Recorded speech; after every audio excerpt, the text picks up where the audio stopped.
right හොඳයි එවනම් ආයිබෝන් හැමෝටම සුබ සන්ධ්‍යාවක් විශේෂයෙන්ම 2022 අය ටාගට් කරගෙන ඒ උනාට 2021 අය 22 අය දෙගොල්ලටම එකතුව මේ වගේ වැඩක් කරන්න පටන් ගත්තේ විශේෂයෙන්ම මාත් එක්ක ගාල්ලේ සහ අල්පිටියේ ක්ලාස් කරන සර් කෙනෙක් ඉන්නවා රවින් රාජමනුකුල එයා SFT කරන සර් කෙනෙක් එයාත් එක්ක එයාගේ සංකල්පයක් තමයි දියත් කරේ ඉතින් ඒකෙන් මම විශ්වාස කරනවා මේ වෙලාවේ ඕගොල්ලොන්ට මගහැරලා තියෙන යම් යම් දේවල් ටිකක් එකතු කරගන්න පුළුවන් වෙයි කියලා මෙතන ගොඩක් අය මගේ ශිෂ්‍යයෝ තමයි ඉන්නේ මට දන්න විදිහට පොඩ්ඩක් කියන්න පිටින් ඇවිල්ලා ආපු අය එහෙම ඉන්නවනම් පොඩ්ඩක් මාත් එක්ක කතා කරන පස්සේ ඉස්සෙල්ලාම කියන්න ඕනේ මේක අපි පේපර් ක්ලාස් එකක් විතර කරන්නේ ඉතින් මේකට සම්බන්ධ වුණා කියලා සමහර වෙලාවට ඔයගොල්ලෝ සියලුම දේවල් උකහා ගන්න බැරි වෙයි නමුත් මේ සපෝට් එකක් දෙන්නේ අනිත් එක සමහර වෙලාවට මගේ ප්‍රශ්න වලට උත්තර දී ගන්න බැරි වෙලා මං ගැන වැරදි වැටහීමක් ඇති කර ගන්නත් එපා. එහෙම නැත්නම් තේරෙන්නේ නැත්නම් බහැලා යන්නත් පුළුවන්. කිසි ගැටලුවක් නැහැ. විශේෂයෙන්ම මම සාමාන්‍යයෙන් ගිය අවුරුද්දේ අපි ඔන්ලයින් මේ වගේ සාර්ථක පාඨමාලාවක් කරා. නොමිලේ ලංකාවටම ළමයි 1300කට විතර අපි එකෙන් ප්‍රතිඵල රාශියක් අත් කරගත්ත කුරුණෑගල දිස්ත්‍රික් ෆස්ට්, උත්තරාන්ත දිස්ත්‍රික් ෆස්ට්, බදුල්ල දිස්ත්‍රික් 5 ඒ වගේ තව ගොඩක් ප්‍රතිඵල තිබුණා මම කියන රෑන්ක් වශයෙන් ගත්තේ අයිලන්ඩ් 4 14 36 වගේ අකුරු ටිකක් අපි එකතු කරගත්තා. හැබැයි මම හැමදාම කියන දෙයක් තමයි දරුවෝ අයිලන්ඩ් රෑන්ක් හරි දිස්ත්‍රික් රෑන්ක් හරි ඔබ විසින් තමයි ගන්නෙ. අපිට කරන්න පුළුවන් වාට අවශ්‍ය විෂය දැනුම සංකලනය කරලා එකතු කරලා දෙන එක විතරයි. ඉතින් ඒකට පොඩි උදව්වක් හරි වෙයි කියලා මම විශ්වාස කරනවා මේ වැඩසටහනේ. ඒ නිසා මාත් එක්ක එකතු වෙලා ඉන්න සාදරයෙන් පිළිගන්නවා.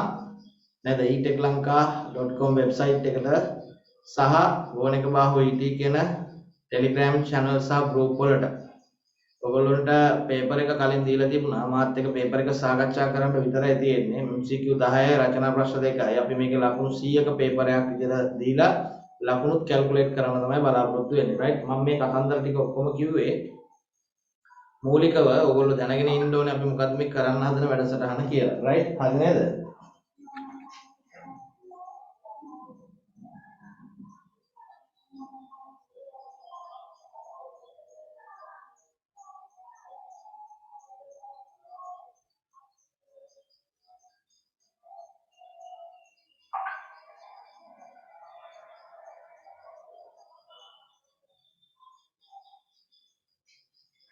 ඔය ඒ වගේම පොඩි වෙලාවේ ප්‍රශ්නකුත් නිර්මාණය වුණා අපි මේ වෙලාව තීරණය කරද්දී පුතේ සිකුරාදා 6 කියලා දාගත්තේ කිසිම පූර්ව ඇනලයිස් එකකින් තොරව ඒක නිසා දැන් මේ වෙලාවේදී සමහර ICT ක්ලාස් එකක් ජෑම් වෙලා තියෙන විශේෂයෙන්ම ආලෝක සර්ගේ මාත් එක්ක ICT කරන සර් ඉතින් ඒකේ පේපර් ක්ලාස් එකට යන අය ගොඩක් අය මට කියලා තියෙනවා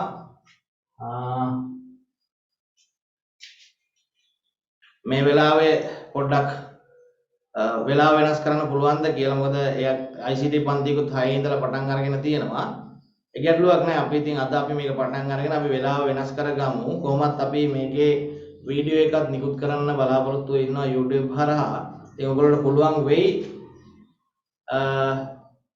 මේකත් එක්ක යම් කිසි දේවල් ටිකක් කරගන්න රයිට් ඔයගොල්ලන්ට මම දීලා තියෙනවා පේපර් එක දැන් පේපර් එක print කරගත්තද කියන්නකෝ මොකක්ද සබ්ජෙක්ට් එක කියලා අහලා තියෙනවා. ඒ කියන්නේ පූර්ව දැනුවත් කිරීමකින් තොරව ආපුවාත් ඉන්නවා මෙතන නේද? හරි. හරි ගමන්නේ ඔයගොල්ලන්ට මම මෙන්න මේ වගේ පේපර් එකක් දීලා ඇති ස්පොට් ටෙස්ට් නම්බර් 1 කියලා. ඉතින් මේකත් එක්ක විශේෂයෙන්ම සිවිල් ප්‍රශ්න ටිකක් එකතු කරලා තමයි මේකේ පටන් ගත්තේ විශේෂයෙන් පේපර් එකේ මික්ස් එකක් නෙමෙයි. මොකද 2022 අයට විශේෂයෙන් 22 ටාගට් කරේ. නමුත් මේකේ විභාග මට්ටමේ ප්‍රශ්න තමයි සියල්ලම තියෙන්නේ. එතකොට අපි බලමු මේකේ කොච්චර ප්‍රමාණයක් ඔයගොල්ලෝ සාර්ථක උත්තර ලියා ගන්න පුළුවන්ද කියලා මගේ ක්‍රමය පොඩ්ඩක් වෙනස්. මේ වෙනස් බව අත්විඳින අයට අපිත් එක දිගටම රැඳෙන්න පුළුවන්. එහෙම නැත්නම් ඉවත් වෙලා යන්නත් පුළුවන්. රයිට්? හරි. එහෙනම් අපි ඉස්සෙල්ලා පටන් ගමු පේපර් එක. ඔයගොල්ලෝ මේක සාමාන්‍යයෙන් මේකේ වෙන විදිය තමයි කලින් ඉඳලම පේපර් එක අරගෙන ප්‍රශ්න වලට උත්තර ලියලා එන්න ඕනේ. විවරණ කරලා තියෙන්න ඕනේ. ඒක තමයි සාමාන්‍ය ක්‍රමවේදය. ඒව නැත්තම් මම මේක සාකච්ඡා කරන එක දිහා බලන් ඉන්න එනවා නම් ඔබට මේ පන්තියේ වැඩක් නැහැ. කරුණාකරලා එහෙම අය මෙතනින් ඉවත් වෙලා ගියට කිසි ප්‍රශ්නයක් නැහැ. මොකද බලලා යන්න ආවට කිසි වැඩක් කරගන්න බෑ. බලාගෙන ඉන්නත් එපා. වැඩ කරලා ඉන්න ඕනේ. මේක වැඩ කරන අය වෙනුවෙන් කරන පොඩි උත්තේජනයක්. මේ උත්තේජනයෙන් සමහරට ඔයාගේ ප්‍රතිඵලය යම් කිසි මට්ටමකින් වෙනස් කරගන්න පුළුවන් වුණොත් මගේ උත්සාහය සාර්ථක වෙයි කියලා මම විශ්වාස කරනවා. ඒක තමයි පළවෙනි කාරණාව. ඔයගොල්ලෝ කියන්න ඕන දේ. ඉතින් බොහෝ අය මේ ඔන්ලයින් ක්‍රමයක් එක්ක ඇතුලේ එන්නේ ඇවිල්ලා බලන් ඉඳලා යන්න. බලන් ඉන්න ඇවිල්ලා වැඩක් නැහැ. මොකද ඒ දේවල් වලින් ඔයගොල්ලෝට වැඩකුත් නැහැ මට වැඩකුත් නැහැ. මොකද අපි මේ කරන ක්‍රියාවලිය තුලින් ඔයගොල්ලෝගේ ජීවිතේ ලකුණු 5ක 10ක හරි වෙනසක් සිද්ධ වුණොත් සබ්ජෙක්ට් එක පැත්තේ.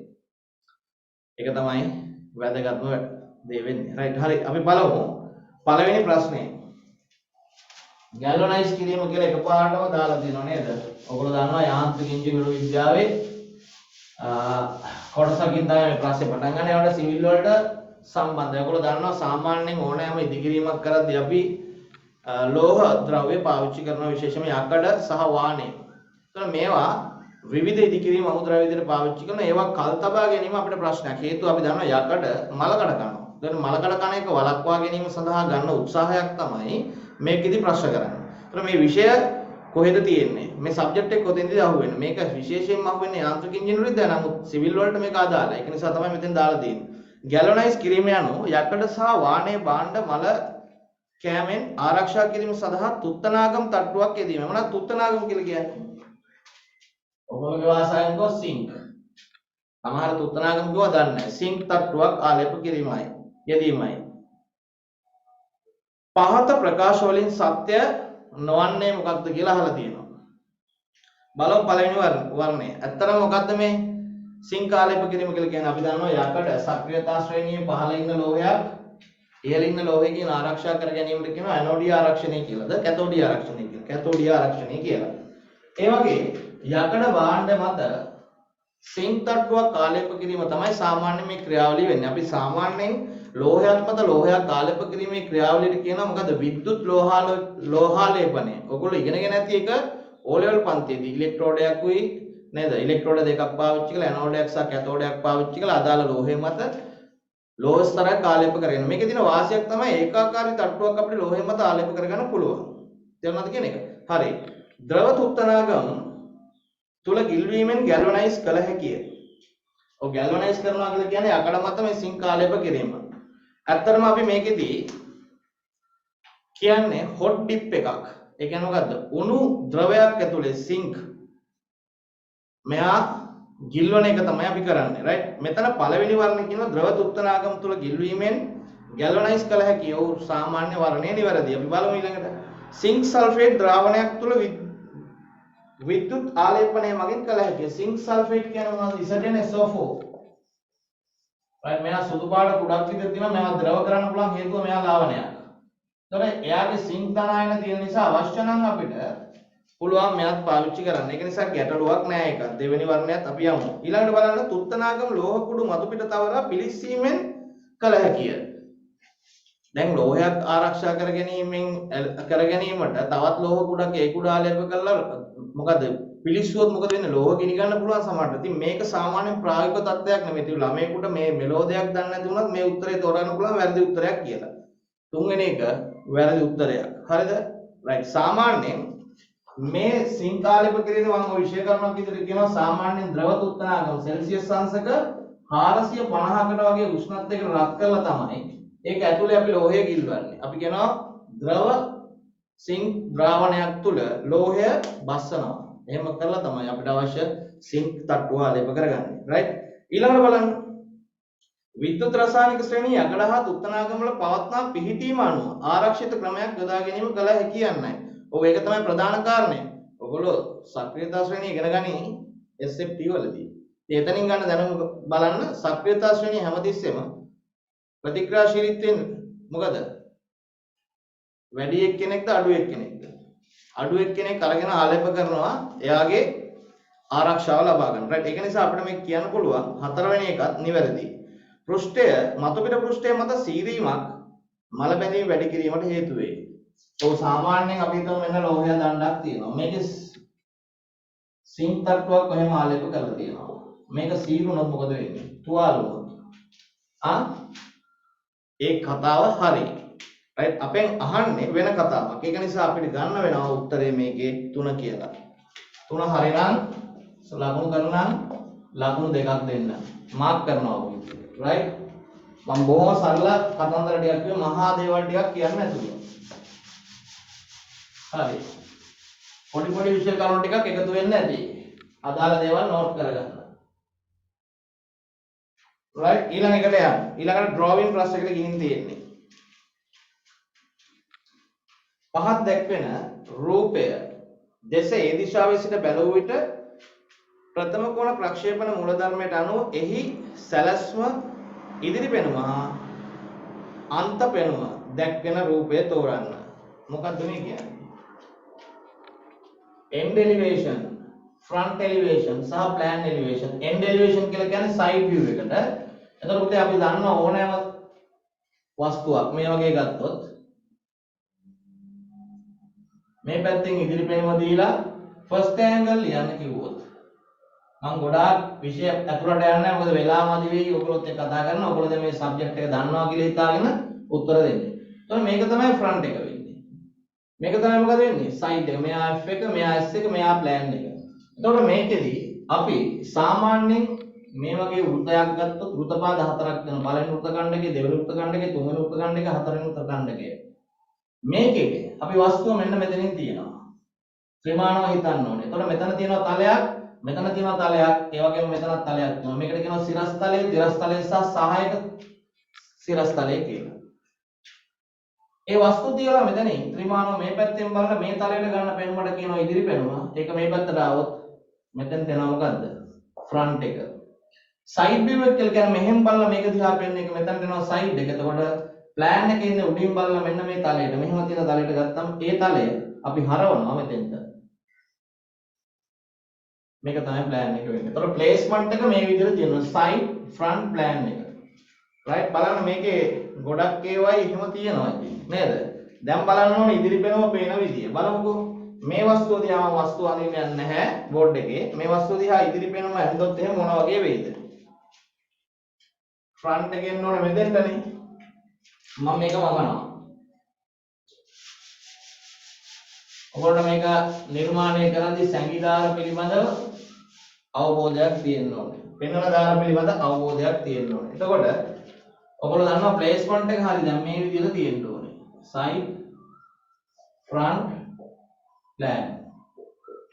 right ඒටි ක්‍රමයකුත් තියෙනවා මේක ගන්න එක කියලා දෙන්නම් හිමිට. ඒතර මෙයාගේ side එක විදිහට ආවොත් මොකක්ද අපිට side එක විදිහට පේන්නේ? ඔන්න බලන්න side එක මෙන්න මේ විදිහට පේන්න ඕනේ.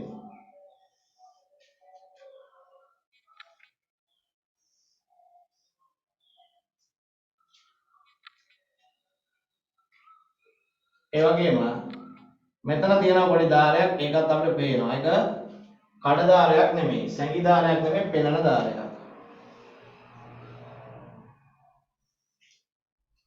right එතකොට මෙයාගේ තව පොඩි වැඩක් කරන්නම් මම. මෙයා front එක නම් මේ දුර A, මෙයා B, මෙයා C කියලා දානවා.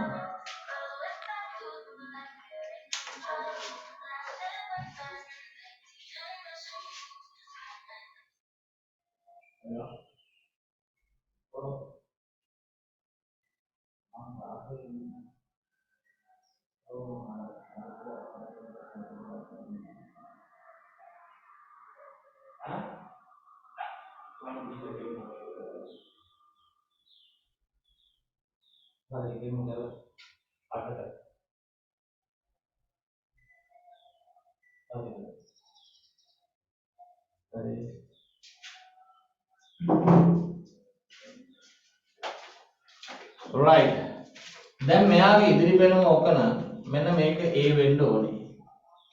right side එක මේක නම් මෙයා B වෙන්න ඕනේ.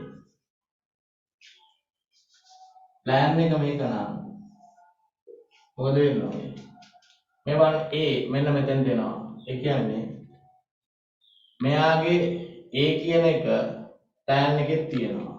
right මෙයා A වෙන්න ඕනේ. මෙයා B නම් මෙයා B වෙන්න ඕනේ. right එතකොට අපිට දැන් මෙයාගේ මේ ඇන්දේ මොකක්ද අපි side එක මෙයාට කියනවා side view. right දැන් අපි මෙයාගේ අදින්න යනවා මොකක්ද ඊට පස්සේ front එක ඉස්සරහින් පේන විදිය.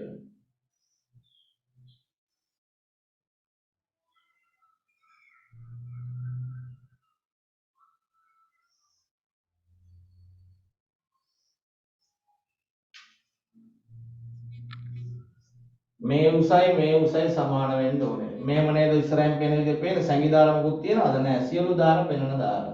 ඒතර මේක ෆ්‍රන්ට් එක.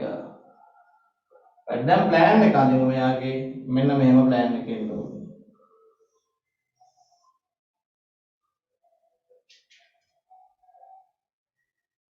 right උඩින් පේන්න ඕනේ මෙන්න මෙතනින් දාරයක් මෙන්න මේ විදිහට.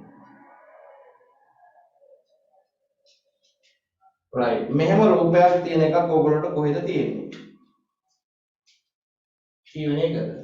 මේක ප්ලෑන් එක. මම ගොඩාක් දේවල් නැහැ කෙටි ප්‍රශ්නයක් හින්දා බොහොම සරලව ගත්තේ.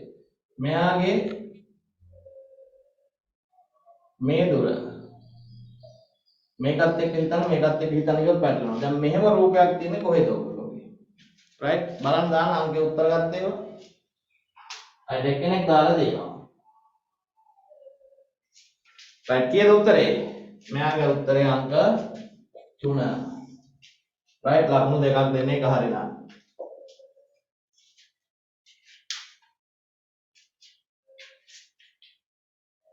හරිද මම මේකේ ගොඩක් දේවල් කියන්න යන්නේ නැහැ. මම මේකට අදාළ තීරය විතරයි ගත්තේ. මේක කටපාඩමින් ගන්න දැන් මම මගේ පන්ති වල ඉන්න අයට මේක ගන්න විදිය කියලා දීලා තියෙන්නේ. අද මොනවා හරි ගැටලුවක් තියෙනවා මොකද අහන්න ඕගොල්ලන්ට ඒවා බලන්න ඉගෙන ගන්න පුළුවන් ක්‍රම සහ විදි අපි ගාව තියෙනවා. right හරි. ඊළඟ ප්‍රශ්නෙට තුන්වෙනි එක අපව සිවිල් පාඩමට යනවා. ගඩොල් බිත්ති තැනීමේදී එම ගඩොල් තෙමා ගන්නවා ඔබ දැක ඇත. මෙම තෙමාගෙන අපි සාමාන්‍යයෙන් කියනවා බිත්තියක් බදින්න කලින් ගැඩොල් තෙමන්න ඕනේ. ඇයි ගැඩොල් තෙමන්න ඕන කියලා කියන්නේ? අපි දන්නවා ගැඩොල් බිත්ති බදින්න අපි පාවිච්චි කරන දැන් වර්තමානයේ එකට පහ සිමෙන්ති මිශ්‍රණ අනුපාතයක්. සාමාන්‍ය එකනේ හොඳ මේක කියලා කියන්නේ.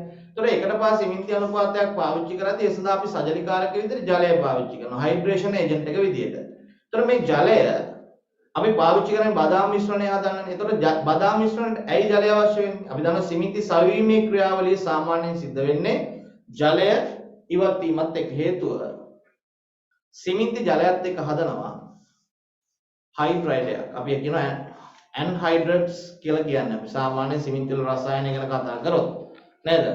ඩයිකැල්සියම් ඇලුමිනේට්, ට්‍රයිකැල්සියම් ඇලුමිනේට්, ඩයිකැල්සියම් සිලිකේට්, ඩයිකැල්සියම් ඇලුමිනේට් වගේ සංයෝග තියෙනවා සිමෙන්ති වල.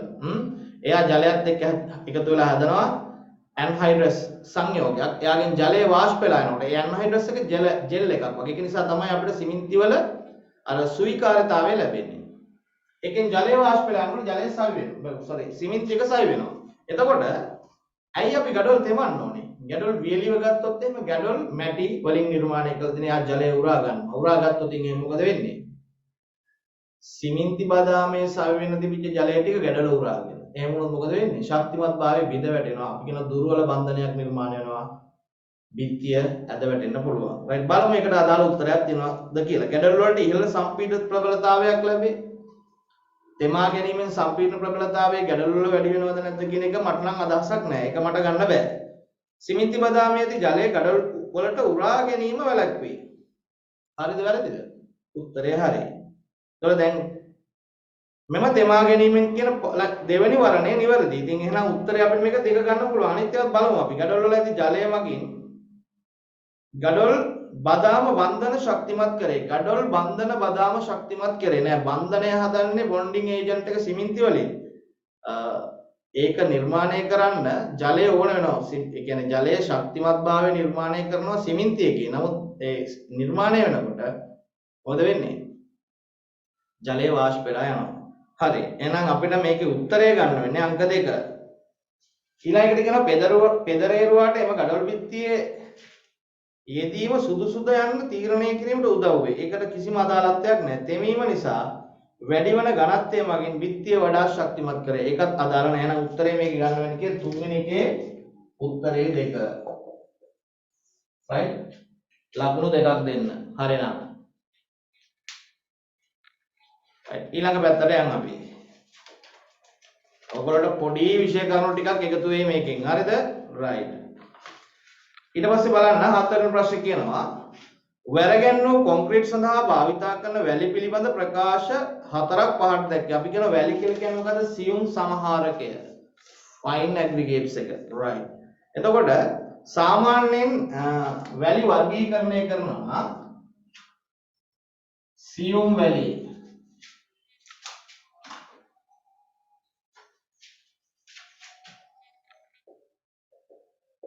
සියුම් වැලි. ඊළඟ එක සාමාන්‍ය වැලි. ඊළඟ එක රළු වැලි කියලා. මේක මතකද දන්නේ නැහැ කට්ටියට. වර්ගීකරණය කරන විදිය. මැසේජ් මොනවද දෙනවා? පළවෙනි එකේ ආන්සර් එක. පළවෙනි එකේ ආන්සර් එක දුන්නනේ පුතේ අපි. පළවෙනි එක ආන්සර් එක දෙන්න 3ට. තුන්වෙනි එක. හරි? right. ඊළඟට බලමු අපි. හතරවෙනි ප්‍රශ්නේ. වැරගෙන්නු කොන්ක්‍රීට් සඳහා භාවිත කරන වැලි පිළිබඳ ප්‍රකාශ 4ක් 5ක් දැක්වේ. සියුම් වැලි කියනකොට පුතේ එනවා 0.2 මිලිමීටර ඉඳලා කීයද?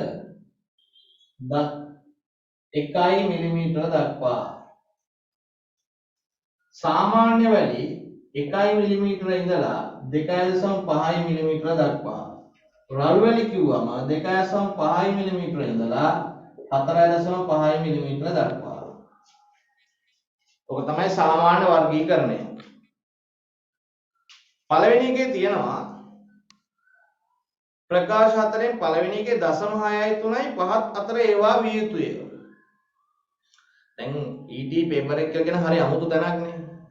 වඩාත් නිවැරදි පිළිතුර තමයි තෝරන්න තියෙන්නේ. ළඟින් යන උත්තර ඕන තරම් තියෙනවා. ඒක තමයි පොඩ්ඩක් ප්‍රශ්නේ. දැන් මේකේ ABC කියන උත්තර ගාන වැඩි පොඩ්ඩක් මේකේ තියෙනවා. අපි පළවෙනි එක කොහොමද තියලා දෙවෙනි එකට යන්නකෝ. වඩා රවුම් බවින් හා කෝණික බවින් යුක්ත විය යුතුය.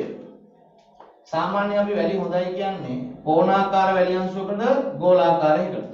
අපි සාමාන්‍යයෙන් කෝණාකාර වැලි තමයි හොඳයි කියලා කියන. සාමාන්‍යයෙන් ගඟේ වැලි රවුම්, මුහුදු වැලි රවුම්. නමුත් අපි පතල් වැලි කියනවා ත්‍රිකෝණාකාර වැලි කියලා. පිට් සෑන්ඩ් කියලා කියන්නේ.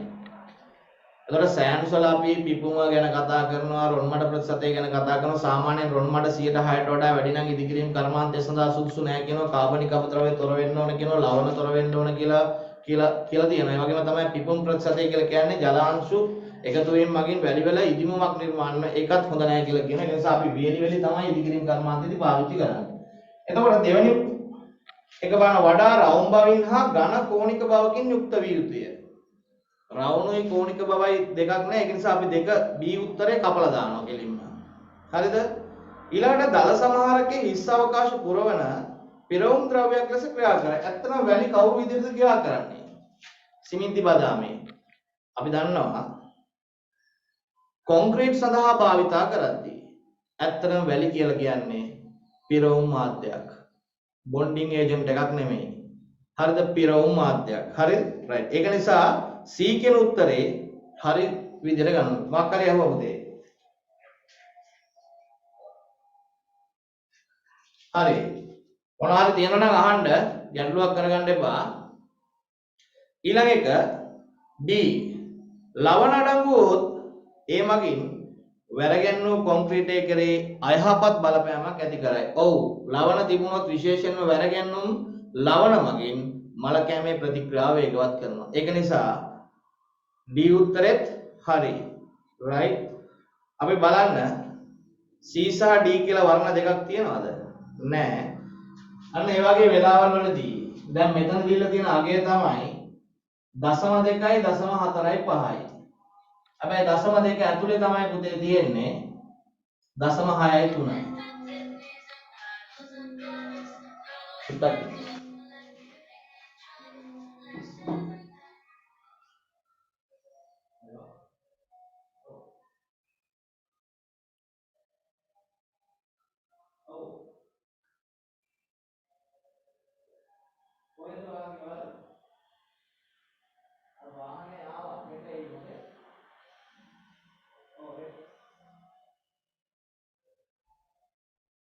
अरे यार मैं कॉल कराई मुझे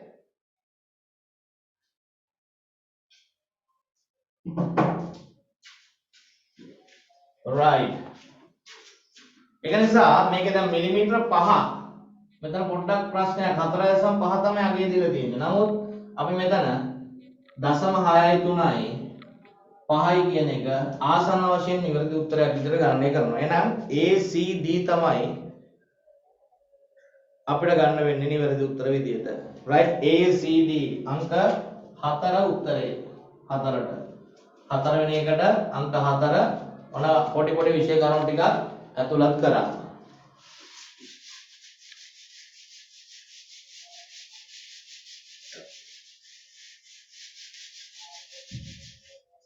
right ඒකට ලකුණු දෙකක් දෙන්න. අපි බලමු අන්තිමට කීයක් තියෙනවද කියලා.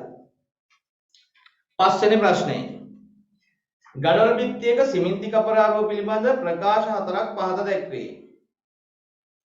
අපි ඇයි පුතේ කපරාරු කරන්නේ? සුමට මතු පිටක් ලබා ගන්න සහ ස්ට්‍රක්චර් එකේ තියෙන යම් යම් කඩතුළු ඉවත් කරලා පිරිසුදු කරන මතු පිටක් ලබා ගන්න. අවසාන ක්‍රියාවලිය තමයි නිමහම් කිරීම. ඒකට අපි පොඩි ගාලා පේන් කරලා අවසාන ඉවර කරන එක වෙනම කතාවක්. ඒ වුණාට අපිට මේක A කියන උත්තරේ තියෙන සුමට හා ඒකාකාරී පෘෂ්ඨයක් ඇති කරයි. ඔව් ඇත්ත කතාව. කපලාරු කරාම සුමට හා ඒකාකාරී පෘෂ්ඨයක් ඇති කරයි. right? තෙතමනේ ඇතුල් වීම වැළැක්වේ. ඔව් යම්කිසි ප්‍රමාණයක් තෙතමනේ ඇතුල් වීම වළක්වනවා බිත්තිය තුලට. ඒකත් හරි B. ඊළඟට ඇතුළත ඇති සියලු විදුලි කොන්ඩියුට් බඩ සහ ජල නල ආවරණය කෙරේ. ඔය බිත්තියක ඇතුළත සාමාන්‍යයෙන් අපි ප්ලම්බින් ඒ කරනවානේ ගොඩක් වෙලාවට ඔය බාත්රූම් එකේ මහදද්දී අපි බාත්රූම් එකට බඩ දානවා. ඒ වගේ තමයි විදුලි බඩ අරගෙන යන්න අපි නායිනී ඇතුළත් කරනවා. ඒවත් ආවරණය කළා. ඒකත් හරි. බිත්තියේ වැදීමෙන් වන සීරීම් වැනි අනුතුරු වලින් ආරක්ෂා කරව. අපි කියන්නේ සුමට මතු පිටක් නිර්මාණය කරයි කියලා කියන්නේ. ඇයි සෞඛ්‍ය ආරක්ෂිත මතු පිටක් නිර්මාණය කරගන්න අවශ්‍යයි. right එහෙනම් අපිට A B C D කියන වර්ණ හතරම නිවැරදි. උත්තරය අංක 5ට යන්න පුළුවන්. 5 එක ලේසි ප්‍රශ්නයක්. 5 ලකුණු 2යි. right ඊළඟ ප්‍රශ්නේ ටිකක් ආందోලන. අපි යන් එතකොට 7 වෙනි ප්‍රශ්නෙට. බිම්මහලේ ගඩොල් ඇතිරීමට පෙර පස් තද කරනු ලැබේ. ඔව් අපි දන්නවා බිම හදනකොට අපි ඉස්සර වැඩක් කරා සිමෙන්ති දාන්න කලින් ගල් ලයිෂන් කරා කියලා වැඩක් කරා. ගඩොල් ඇල්ලුවා ඒකට. දැන් ගඩොල් ඇල්ලන්නේ නැහැ නේ පුතේ. මොනවද කරන්නේ දැන්? දැන් අපි කොන්ක්‍රීට් මිශ්‍රණයක් දාලා භූමිය මත තුනී කරලා දානවා. නමුත් අපි දන්නවා ගොඩනැගිල්ලක මේක නම් ප්ලෑන් එක. මේකට අපි කියනවා ඇතුළ ගෙපල කියලා. මේ ඇතුලේ එහෙම නැත්නම් ගෙබිම කියලා කියන ආවරණය කොටස මේකට ගෙබිම.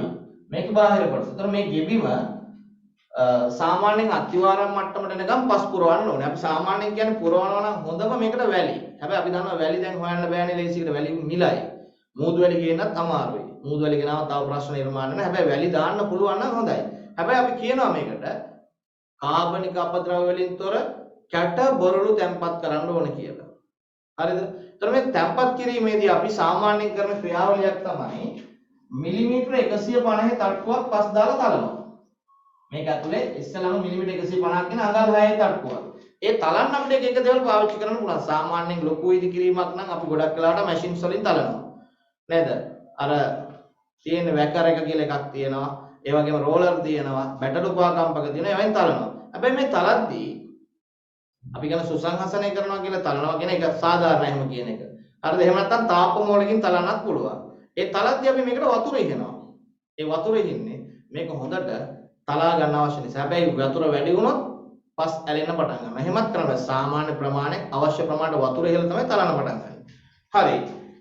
දැන් ඇයි අපි මේ ගෙබිම මේ විදියට පස් දාලා තලා ගන්න? ඇත්තටම ඒ පස් තට්ටුවේ තියෙන සම්පීර්ණ ප්‍රබලතාවය ටිකක් වැඩි කරගන්න. ගිලා බැසීම අවම කරගන්න. ගිලා බැසීම අවම කරගත්තොත් එහෙම ඇතුළත තියෙන ගෙබිම ගිලා බැසීම අඩු වෙනවා. ඒ කියන්නේ පුපුරන ඒවා අඩු වෙනවා. රයිට් අපි බලමු මේකෙන් උත්තරේ ගන්න පුළුවන්ද කියලා. එමගින් තෙතමනය ගෙබිම මතු පිටට එම වැලකේ. එහෙම ඒවා ගෙවල් තියෙනවනේ. පොළොවේ තියෙන තෙතමනය උඩට එනවා. එතකොට ගේ ඇතුළ නිකන් දිය සීරා වගේ. එහෙම වෙන තැන් තියෙනවා. පොළොවේ දිය සීරා වෙන්න. ඒක නවත්තන්න පුළුවන් ද අපිට මේ පස් දාලා තල්ලා? ඒක නවත්තන්න තමයි පුතේ පාවිච්චි කරන මොකද්ද? තෙත් නිවාරණ වැඩි. අපි කියනවා DPC dam proof chorus කියලා. හරිද? තෙත් නිවාරණ වැඩි පාවිච්චි කරන අපිට මේකෙන් කරන්න බෑ. එහෙනම් තෙතමනය මතු පිටේම වැළැක්වීම කියන එක කරන්න බෑ. හොඳට බලන්න සියුම් විෂය කරනවා. බිත්ති දිගේ වේයන්. බිත්ති දිගේ වහලට වේයන් යාම වැළකේ. වේය යන එකත් නවත්තන්න අපි පාවිච්චි කරන්නේ අර තෙත් නිවාරණ වැටීම DPC එක. අතිවාරම මත විතරක් නෙමෙයි අපිට මේ පස් වලටත් ඕනනම් උඩින් දාන්න පුළුවන් DPC තට්ටුවක්. සාමාන්‍යයෙන් දාන්නේ අපි දැන් වර්තමානයේ පාවිච්චි කරන කිමිකල් එකක් යූස් කරනවා. කෙමිකල් ගහනවා. ගහලා නවත්තනවා වේ වෙන එක. හැබැයි ඒක ටිකක් එක්ස්පෙන්සිව් වැඩක්. වේ වෙන එක වළක්වන්න බෑ. බිත්ති ඉරිතැලීම වැළකේ. බිම ඉරිතැලීම වැළකේ.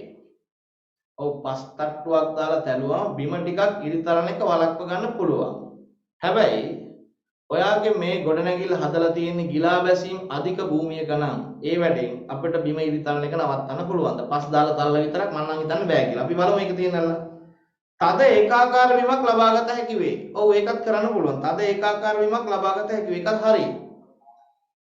පස් තද කිරීමේදී ජලයේ විසිරීමෙන් බිත්තියේ වඩාත් බිමෙහි වඩාත් තද ගතියක් ඇති වේ.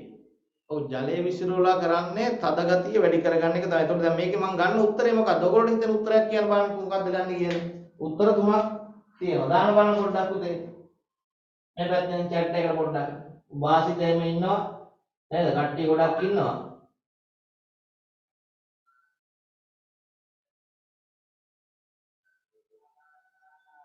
වෙන වැටෙනවා ප්‍රශ්න උත්තරේ 4 දානවා 5 දානවා එක එක වැටෙනවා බලන්න කියන්න බලන්න.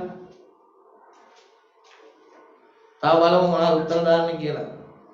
right.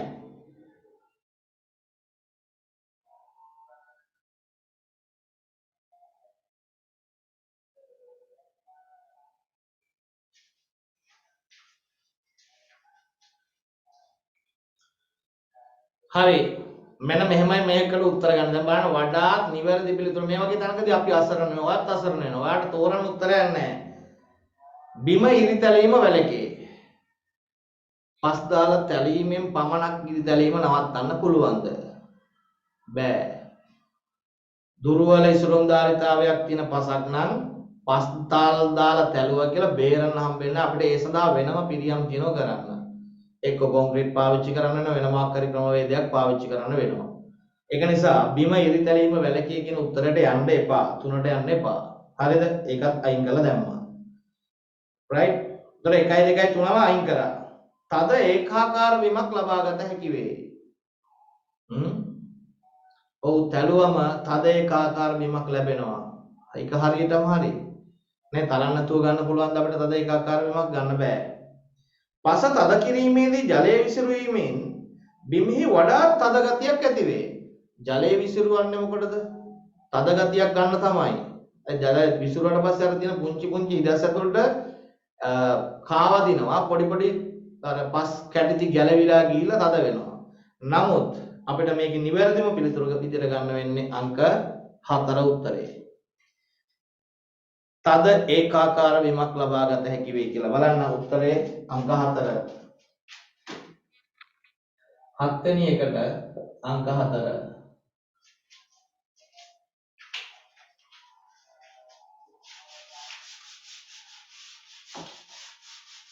ඔයගොල්ලෝ බලාපොරොත්තු වෙන ඔයගොල්ලෝගේ විභාගෙදී මේ වගේ වර්ණ අපිට ලැබෙනවා. ඒක නිසා අපිට හැමතිස්සෙම මේ අපේ මනස ක්ලීන් එකේ තියන් ඉන්න වෙනවා. ඔයගොල්ලන්ට ET පේපරේ ඇත්තටම ලේසි ඇති දෙයක් නැහැ. හැබැයි ළමයි MCQ එක ඇත්තටම අඩු සංඛ්‍යාවක් ගහන්නේ. හරිද? 25යි 26යි 27යි ගහන්නේ කලබලයට. ඒක වෙනස් කරගන්න, ඔළුව ක්ලීන් කරගන්න. සාමාන්‍යයෙන් මම කියන්නේ ඒකක් ගන්න කෙනෙක් මට 30ත් 25ත් අතර තිබ්බනම් ඇති. ඒ හොඳටම ඇති. මම කියන්නේ 35ක් ගහන්න කියලා 15ක් මතල්ලා දාලා. ඒහෙකට යන පුත්තේකට හරි දරුවෙකුට හරි දුවෙකුට හරි අනිවාර්යෙන් MCQ 35ක ටාගට් එකක ඉන්න. ඉන් එහාට යන්න පුළුවන් වඩාත් හොඳයි. A+. හරිද? ඊළඟට යන්න 8 වෙනි ප්‍රශ්නේ. නුවරඑළියේ ජල මාර්ගයකින් ලබාගත් ජල සාම්පලයක පැහැදිලි ජලය අඩංගුවද එම ජල මාර්ගයේ මත්ස්‍ය විශේෂ අඩංගු නොවිය. මේක කසල අපහානය කියන පාඩමත් එක්ක සම්බන්ධ වෙනවා පොඩ්ඩක්. එතකොට කසල අපහානය කසල කලමනාකරණය දෙකම. හරිද? පළවෙනි එක බලමු. සත්තු අඩංගුනේ නැහැ කියලා කියන්නේ මාළු අඩංගුනේ නැහැ කියලා අනිවාර්යෙන් මොනවා හරි ප්‍රශ්නයක් තියෙනවා. එක්ක ඔක්සිජන් ලෙවල් එක අඩුයි. එහෙම නැත්නම් ටොක්සික් තියෙන්න පුළුවන්, විෂ රසායනික ද්‍රව්‍ය තියෙන්න පුළුවන්. නේද? ඔය ඕනම එකක් වෙන්න පුළුවන්. සාමාන්‍ය ඔක්සිජන් ලෙවල් එක අඩු වෙච්ච ගමන් මාළුන්ට ඉන්න බෑ. ඒ නිසා මාළු නැහැ. විෂ රසායනික ද්‍රව්‍ය ආවත් එහෙමයි. pH එකේ වෙනස් වුණත් එහෙමයි. right? බලමු. ජල මාර්ගය ජල අපවහන අපද්‍රව්‍ය හා මුසු වී තිබිය හැකි වීම. අපි අපද්‍රව්‍ය කියන හින්දා අපි ඒක අපද්‍රව්‍ය තියෙන පුළුවන් උත්තරේ ගමුකෝ හරි කියලා ඒක. ජලයේ ඉහළ ආම්ලිකතාවයකින් යුක්ත විය හැකි වීම. ආම්ලිකතාවයක් තියෙන පුළුවන් ආම්ලිකත්වයක් තිබුණොත් එහෙනම් මාළුන්ට ඉන්න බෑ. හරි ඒකත් හරි. ගොවිපලකින් ගලාගෙන එන රසායනික අපද්‍රව්‍ය එකතු වේදී අනුමාන කළ හැක. ගොවි නිෂ්පාදන වලට පාවිච්චි කරන විශේෂයෙන්ම ඔය 3-4 DPA වගේ රසායනික ද්‍රව්‍ය එන්න පුළුවන් ජලයත් එක්ක එකතු වෙලා. ඒවා ශරීර හරහා ගියොත් ශරීරවල තැම්පත් වෙලා විෂ තත්ත්වයන් නිර්මාණය සත්තු නැති වෙන්න පුළුවන්. ඒකත් ගන්න පුළුවන් හරි උත්තරයක් විදියට. ජලය තුල ඉහළ මට්ටමකින් කැල්සියම් හා මැග්නීසියම් අඩංගු විය හැකි වීම.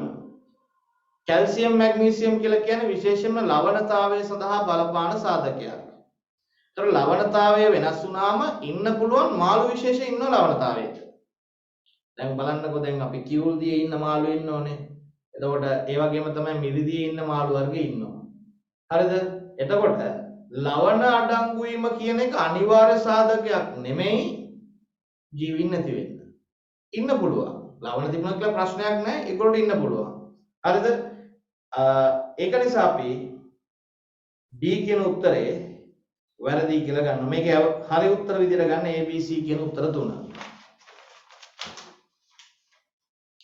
උත්තරේ අංක 5ට යනවා. ABC පමණි. 8 වෙනි එකේ අංක 5 සරල දේවල් ටිකක් මම මේ පළවෙනි දවසේ පේපර් එකට දැම්මේ. බලන්න ඒකේ කොච්චර ඔයගොල්ලෝ හිතන්න දේවල් තියෙනවද කියලා. ඊළඟ එක 9 වෙනි ප්‍රශ්නය.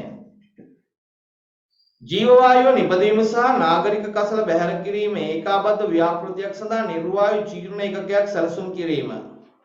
මේ බයෝගෑස් සම්බන්ධයෙන් අහන්නේ. සමහරට SFT වලත් ඉගෙනගෙන ඇති. ඉදිකිරීම සහ පවත්වාගෙන යාමට අදාළව පහත් දක්වන ප්‍රකාශ අතරින් වඩාත් නිවැරදි ප්‍රකාශය තෝරන්න. දැන් අපි ජීව වායුව නිෂ්පාදනය කරන්නේ ගොඩක් වෙලාවට කාබනික අපද්‍රව්‍ය පාවිච්චි කරලා. ඒක කාබනික අපද්‍රව්‍ය ජලයත් එක්ක නිර්වායු තත්ත්වයට ප්‍රතික්‍රියා කරන සලස්සලා මොනවද හදාගන්නේ? ජීව වායුව කියන මොනවාද? CH4 මීතේන් වායුව තමයි නිර්මාණය කරන්නේ. මේක තමයි බයෝගෑස් කියලා කියන්නේ. මීතේන්. එතකොට මීතේන් නිර්මාණය කරන්න නම් නිර්වායු බැක්ටීරියා ක්‍රියාකාරීත්වයක් තියෙන්න ඕනේ. අපි කියනවා ඇනරෝබික් බැක්ටීරියා කියලා. හරිද? දැන් මෙවැනි පද්ධතියක් නිර්මාණය කරද්දී සැලසුම් කරද්දී නිර්මාණය කරද්දී පවත්වාගෙන යද්දී මොන වගේ දැනුමක්ද පුද්ගලයාට තියෙන්න ඕනේ? ජීව විද්‍යාව පිළිබඳ අවබෝධයක් තියෙන්න ඕනේ.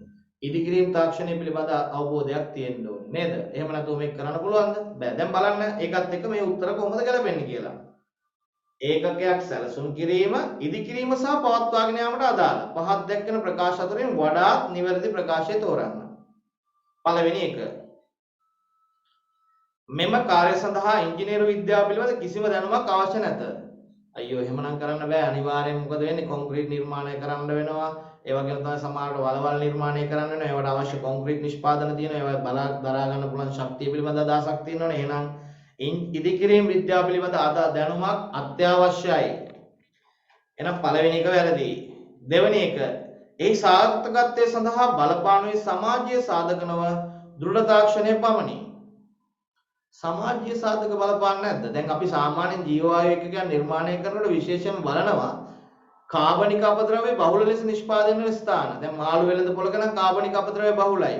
සමහර නාගරික ප්‍රදේශවල ගෙවල් වලින් එළියට දාන කාබනික අපද්‍රව්‍ය ඉහළයි. මොකද ඒක වර්ගඵලයක් තුළ ඒකීය වර්ගඵලයක් තුළ වැඩි නිවාස ඒකක ප්‍රමාණයක් තියෙනවා. ඒතර සමාජීය සාධක බලපානවා. දෘඪ තාක්ෂණය විතරක් නෙමෙයි හાર્ඩ් ටෙක්නොලොජි කියලා කියන්නේ අපි ඔය සිවිල් ඉංජිනේරු විද්‍යාව පිළිබඳ තියෙන දැනුම. right. එහෙනම් ඒකත් වැරදි කියලා පැත්තකට දැම්මා.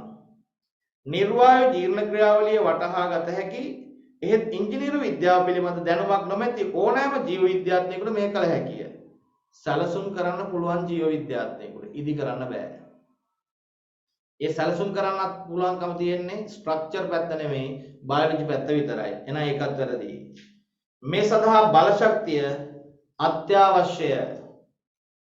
බල ශක්තිය අත්‍යවශ්‍යය. මොකද්ද මේ කියන්නේ? බල ශක්තිය අත්‍යවශ්‍යද? බල ශක්තිය අවශ්‍ය වෙන්න පුළුවන්. හැබැයි බල ශක්තිය නැතුව අපිට ඕනනම් ඉදිකිරීමක් කරන්න පුළුවන්. මිනිස් ශ්‍රමය විතරක් යොදාගෙන මැෂින්ස් පාවිච්චි කරන්නේ නැතුව ඉදිකිරීමක් කරන්න පුළුවන්. හැබැයි මහා පරිමාණයකට නම් බල ශක්තිය අවශ්‍යයි. හැබැයි අත්‍යවශ්‍යද? ඒත් නෑ මිනිස් ශ්‍රමයෙන් විතරක් කරන්න පුළුවන්. වල හාරන මිනිස්සු දා ගන්න පුළුවන්. කොන්ක්‍රීට් අනන මිනිස්සු දා ගන්න පුළුවන්. ප්‍රවාහනය කරන මිනිස්සු දා ගන්න පුළුවන්. තැම්පත් කරන මිනිස්සු දා ගන්න පුළුවන්. සුසංහසනය කරනත් මිනිස්සු දා ගන්න පුළුවන්. ඒ වගේම යන්ත්‍ර වලිනුත් මේව කරන්න පුළුවන්. අත්‍යවශ්‍ය නැහැ. ඒක ප්‍රමාණය අනුව තීරණය. වань හරි හිමිට ගන්න ඕන තීරණයක්. ඊළඟට පස්වෙනි එක මේ සඳහා ජීව විද්‍යාව, ඉංජිනේරු විද්‍යාව සහ කළමනාකරණ පුහුණුව පිළිබඳ සාමාන්‍ය දැනුමක් අවශ්‍යයි. බයොලොජි පිළිබඳ දැනුමක් තියෙනවා නම්, ඉංජිනේරු විද්‍යාව පිළිබඳ දැනුමක් තියෙනවා නම්, කළමනාකරණ මැනේජ්මන්ට් ඕන වෙනවා. මේක නිර්මාණය කරද්දී අපි තාම මැනේජ්මන්ට් පාඩම කරලා නැහැ. ළඟදීම පටන් ගන්නවා. ටියුට් එක දීලා තියෙන දැන් කට්ටියටම නේද? හරි. එහෙනම් පස්වෙනි උත්තරය තමයි මගේ උත්තරය වෙන්නේ. 9 වෙනි එකට 5. right බල ශක්ති භාවිතය අත්‍යවශ්‍ය කියන එක අපි එතනින් අයින් කරා. හරි. එහෙනම් ඔන්න ප්‍රශ්න 9කටම උත්තර දීලා ඉවරයි. නේද?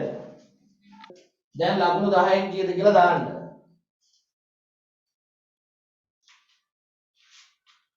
10න් sorry 10 නෑ 20න් දාන්න. 20න් කීයද කියලා. එහෙම ඒවත් තියෙනවනේ. මම ඔන්න එකක් කෝල් දුන්නා.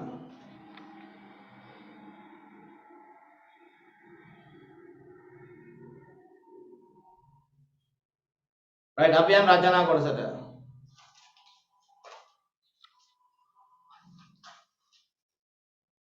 නිකන් දාන්න බලන්න ලකුණු ටික මේ පැත්තෙන් කීයක් තියෙනවද කියලා 20න් කීයද කියලා දාගෙන යන කට්ටියම.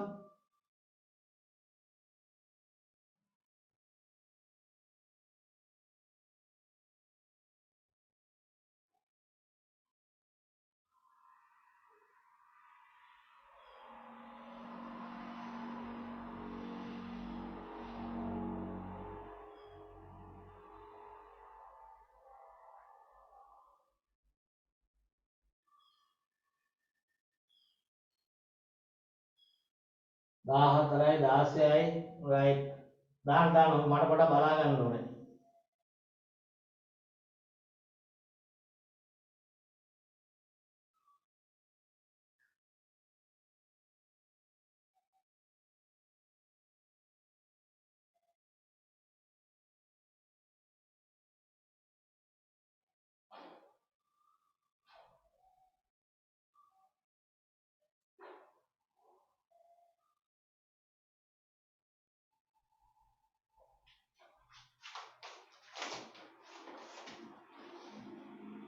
හරි කමක් නැහැ අපි වැරදි වෙන ඒවා හදාගෙන ඉස්සරහට යන්න. right ඊළඟට යන්න. රචනා ප්‍රශ්නේ. ඔයගොල්ලෝ දැන් මේකත් සිවිල් ප්‍රශ්නයක් ගෙඩිය පිටින් සිවිල් ප්‍රශ්න දෙකක්ම තමයි දීලා තියෙන්නේ. හරිද? අපි දැන් ඊළඟ පේපර් එකේ ඉඳලා සිවිල් පොඩ්ඩක් මිස් කරගෙන යන්න ඉස්සරහට. ඇත්තටම මේක පටන් ගත්තේ ඔයගොල්ලෝගේ දැන් ගොඩක් අය ගෙවල් වල හිර වෙලා සමහර අය ඔන්ලයින් එකට එන්නේ නැහැ, වැඩ කරන්නේ නැහැ. මේක වැඩ කරන්න ප්‍රමාණය වැඩි දියුණු කරලා අවශ්‍ය තත්ත්වය නිර්මාණය කරගන්න තමයි මේ වැඩේ පටන් ගත්තේ. ඉතින් ඔයගොල්ලෝගේ සපෝට් එකක් ඕනේ මේ වැඩේට. ඔයගොල්ලෝ හැමෝම මේකට එකතු වෙලා පේපර් එක කරලා එන්න ඕනේ. තේරුණාද? කරලා ආවොත් තමයි අපිට මේකේ වටිනාකමක් තියෙන්නේ. ඒතකොට ඔයගොල්ලන්ට මේක මෙහෙමයි බැරි නම් නෝට් එකක් අරගෙන බලන්න, පෙරලලා ලියන්න. පොත පෙරලගෙන ලියන්න. ඒ ගැටලුවක් නැහැ. හරිද? ඊට පස්සේ ඔයාගේ තියෙන තැන, ඔයා ඉන්න තත්ත්වය ඔයාට වටහා ගන්න පුළුවන්. ඊට පස්සේ ඔයා ඒකත් එක්ක වැඩ කරන්න පටන් ගන්න. මේ වැඩෙන් ළමයි දෙන්නෙක් හරි එක්කෙනෙක් හරි වෙනස් වුණා නම් මට හොඳටම ඇති. හරිද? හරි. එක ඒ කොටස එක නැවුම් කොන්ක්‍රීට් එක ගුණාත්මක බව පිරික්සීමට කොන්ක්‍රීට් බෑහුම් පරීක්ෂාව ස්ලම් ටෙස්ට් යොදා ගනී. ඔයගොල්ලෝ දන්නවා. මේන් අපේක්ෂිතයේ කොන්ක්‍රීටයේ තිබිය යුතු ගුණාංග මොනවාද කියලා. නේද? පළවෙනි එකේම අහනවා. ස්ලම් ටෙස්ට් යොදා ගනී. මේන් අපේක්ෂිත කොන්ක්‍රීටයේ තිබිය යුතු ගුණාංග මොනවාද? ඇත්තටම ස්ලම් ටෙස්ට් එක කරන්නේ ජල සිමෙන්ති අනුපාතය හොයාගන්න. එතකොට අපි මොකද්ද මේකේ කියන්නේ? මොනවා ගුණාංග තියෙන්න ඕන කියලාද කියන්නේ? කොන්ක්‍රීටයේ තිබිය යුතු ගුණාංග. ඊළඟ එක තමයි වැඩ කිරීමේ හැකියාව. right අපි ඇත්තටම හොයාගන්නේ මොකද්ද? තිබිය යුතු ගුණාංග මොනවද කියලා අහුවොත් වැඩ කිරීමේ හැකියාව තියෙන්න ඕන. ගුණාංග කියලා ගොත් කොන්ක්‍රීට් එකේ ගුණාංග කියලා ගොත් ගොඩක් දේවල් තියෙනවනේ. කොන්ක්‍රීට් එකේ තියෙන ගුණාංග මොනවද? නියමිත ජල ප්‍රමාණය තියෙන්න ඕනේ. හොඳට මිශ්‍ර වෙලා තියෙන්න ඕනේ. කොන්ක්‍රීට් එකේ තියෙන ඕන දේවල් ඒකාකාරී මිශ්‍රණයක් තියෙන්න ඕනේ. රයිට්. අපි මෙතෙන්දි ලියමු මේකට උත්තර විදියට තිබිය යුතු ගුණාංග මොනවද කියලා අහුවොත් වැඩ කිරීමේ හැකියාව සහ નિયમિત ජල ප්‍රතිශතය. රයිට්. මේ කරුණු දෙක ලියලා තියෙනවා නම් ලකුණු 4ක් දෙන්න. ඔච්චරයි බලාපොරොත්තු වෙන්නේ. වැඩ කිරීමේ හැකියාවයි નિયમિત ජල ප්‍රතිශතයයි. ලකුණු 4ක් දෙන්න.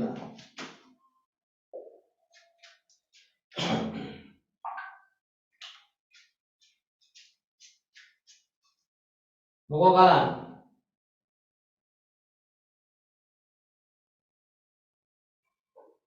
හරිද?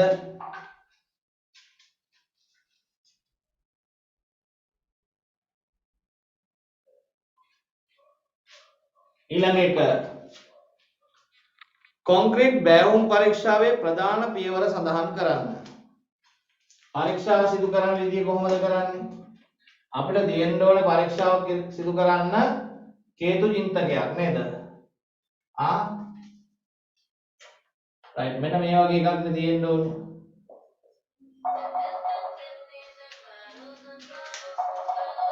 තප්පරයක් දෙන්න.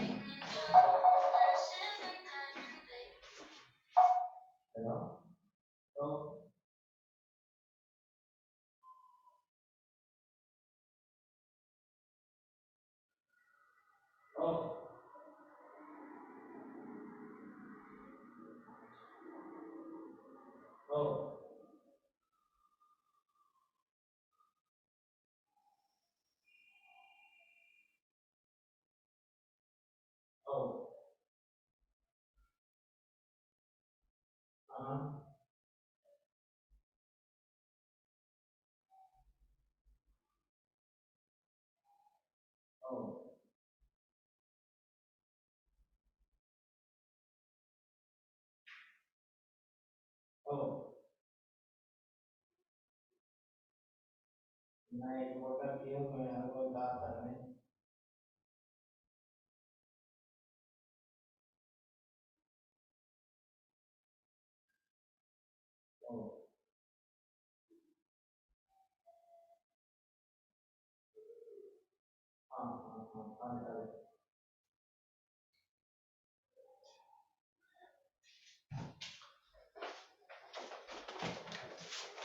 right අපි යමු ප්‍රශ්න මේ වෙලාවෙත් ඔයගොල්ලෝ ගාන ටියුට් බෙදන්න ගිහිල්ලා ඉතින් පොලිසියෙන් කතන්දර අහගෙන තාම බෙදනවා ඉතින් මේ වෙලාවේ ගාල්ලේ කට්ටිය right මේ වගේ උපකරණයක් නේ මල්ලා කැඳට ඇඳලා මේක සාමාන්‍ය උපකරණ මේකේ මෙහෙම අල්ලු දෙකක් තියෙනවා පාර ඇඳුම් දෙකක් තියෙනවා නේද මට කියන්න බලන්න මේකේ ප්‍රමාණයක් කොච්චරද කියලා මේක අනිත් පැත්තට අඳින්නත් පුළුවන් මේ පැත්තට ඇඳුත් මෙයාගේ තියෙනවා මෙතන විස්කම්බය කීයද විස්කම්බය පතුලේ විස්කම්බය 200 මිලිමීටර මෙයාගේ විස්කම්බය කීයද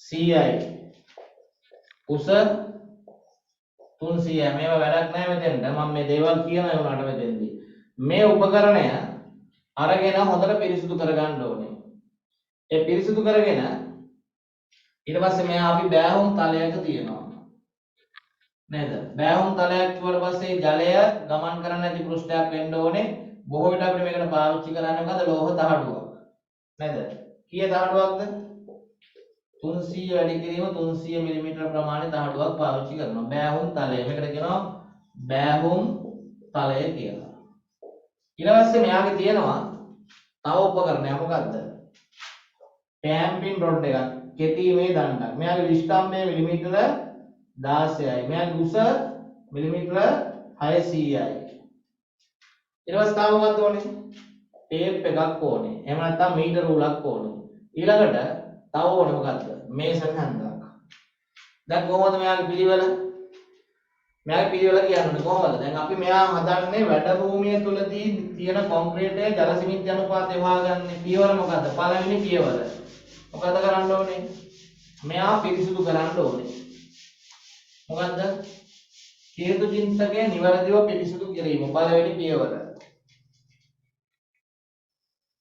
පිරිසිදු කිරීම right ලියලා තියෙන්න ඕනේ. දෙවෙනි එක බෑවුම් තලයේ උඩ මෙයා තියෙනවා. නේද? මේ විදිහට තියෙනවා බෑවුම් තලයේ උඩ. තියලා මෙයාගේ උසෙන් තුනෙන් එකක් කොන්ක්‍රීට් පුරවනවා. කුරුලෑ මේ දණ්ඩ අරගෙන මොකද කරන්නේ? 25 වතාවක් පමණ සුසංහසනය කරනවා. ඊළඟට ආපහු ඊළඟ තුනෙන් එක පුරවනවා.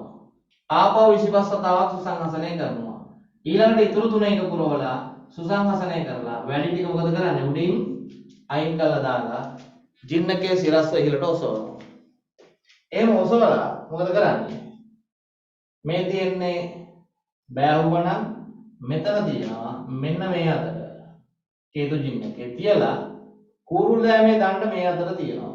තියලා ටේප් එකකින් මෙන්න මේ උස හොයනවා. මේකට තමයි කියන්නේ අපි මොකද්ද? ස්ලම්ප් එක කියලා. right? උතර පියවර ටික මොනවද ලියන්න ඕනේ? පළවෙනි පියවර පිරිසිදු කිරීම. දෙවෙනි පියවර මොකද්ද? බෑහුම් තලය මත නිවැරදිව ස්ථාපනය කිරීම. right? ඔන්න මේ විදිහට දීව බෑහුම් තලය මත නිවැරදිව ස්ථාපනය කිරීම. ඊළඟ එක එයාගේ උසෙන් තුනෙන් එකක් කොන්ක්‍රීට් පුරවා 25 වතාවක් මේක ලියවිලාම තියෙන 25 වතාවක් කියන එක තියෙන 25 වතාවක් සුසංහසනය කිරීම. right? ඊළඟට මොකද කරන්නේ? ඉතුරු අවස්ථා තුනක් ඒක ලියන්න ඕනේ. මොකද්ද? අවස්ථා තුනකදී ඉහත ආකාරයට සිමෙන්ති පුරවා සුසංහසනය කිරීම. අවස්ථා තුනකදී ඉහත ආකාරයට කොන්ක්‍රීට් පුරවා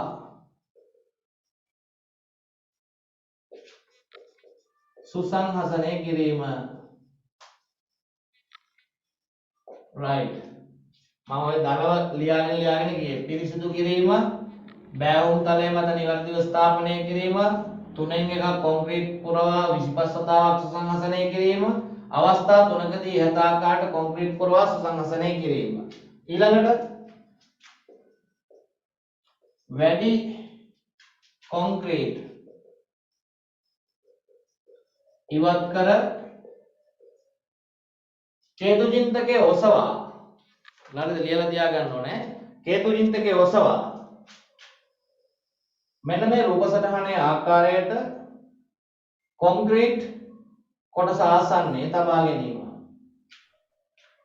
ඊළඟ පියවර තමයි මෙයා කොහෙද තියන්නේ?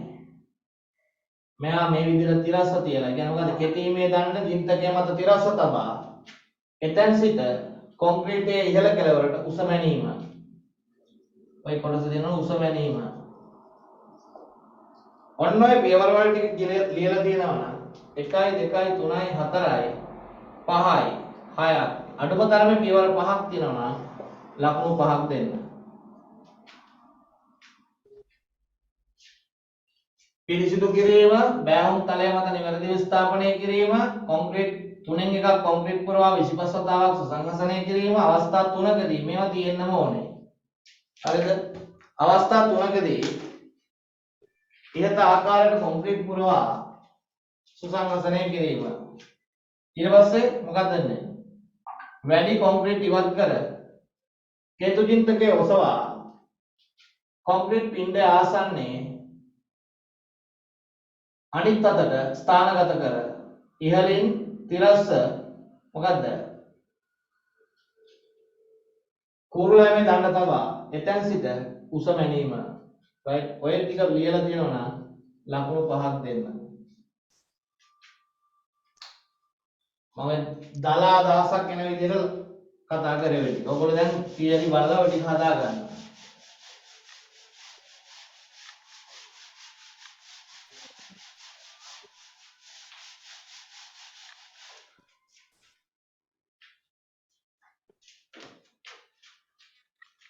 ලකුණු 5යි 4යි 9ක් ලැබිලා තියෙනෝනේ දැන්.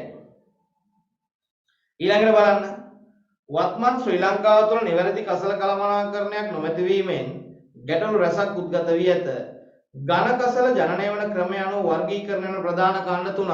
ඝන කසල ප්‍රධාන වර්ග තුනකට කාණ්ඩ කරනවා. මේක කසල අපවාහනයේ පාඩමෙන් එන්නේ. සාමාන්‍යයෙන් අපි කසල වර්ගීකරණයේදී පුතේ ඉස්සෙල්ලාම කසල ප්‍රධාන වර්ග තුනකට බෙදන එකක් තමයි මොකද්ද? ඝන කසල. ඊළඟ එක ද්‍රව කසල. අනිත් එක තමයි වායු කසල. ඝන කසල, ද්‍රව කසල, වායු කසල. ඊළඟට ඝන කසල ජනනය වන ආකාරය අනුව නැවත වර්ග කරනවා මොකද්ද? පළවෙනි එක අන්තරාදායක කසල. අන්තරාදායක කසල. අපි කියනවා hazardous waste කියලා. right? ඊළඟ එක organic waste, කාබනික කසල. right? ඊළඟ එක මොනවද? ප්‍රතිචක්‍රීකරණය කළ හැකි කසල. ප්‍රතිචක්‍රීකරණය කළ හැකි කසල. right? අපෙන් අහලා තියෙන්නේ මොකද්ද? උත්පාදනය වන ආකාරය අනුව කසල ඝන කසල. හොඳට බලන්න. ඝන කසල උත්පාදනය වන ආකාරය මෙන්න මේක කියවලා තියෙන්න ඕනේ. ඝන කසල කියන එක. ඒතර උත්තර තුන මේ තුන තියෙන්නේ. right? මේ තුන ලියලා නම් අන්තරාදායක කසල වලට එකයි, කාබනික කසල වලට එකයි, ප්‍රතිචක්‍රීකරණය කළ හැකි කසල වලට එකයි ලකුණු තුනක් දෙන්න.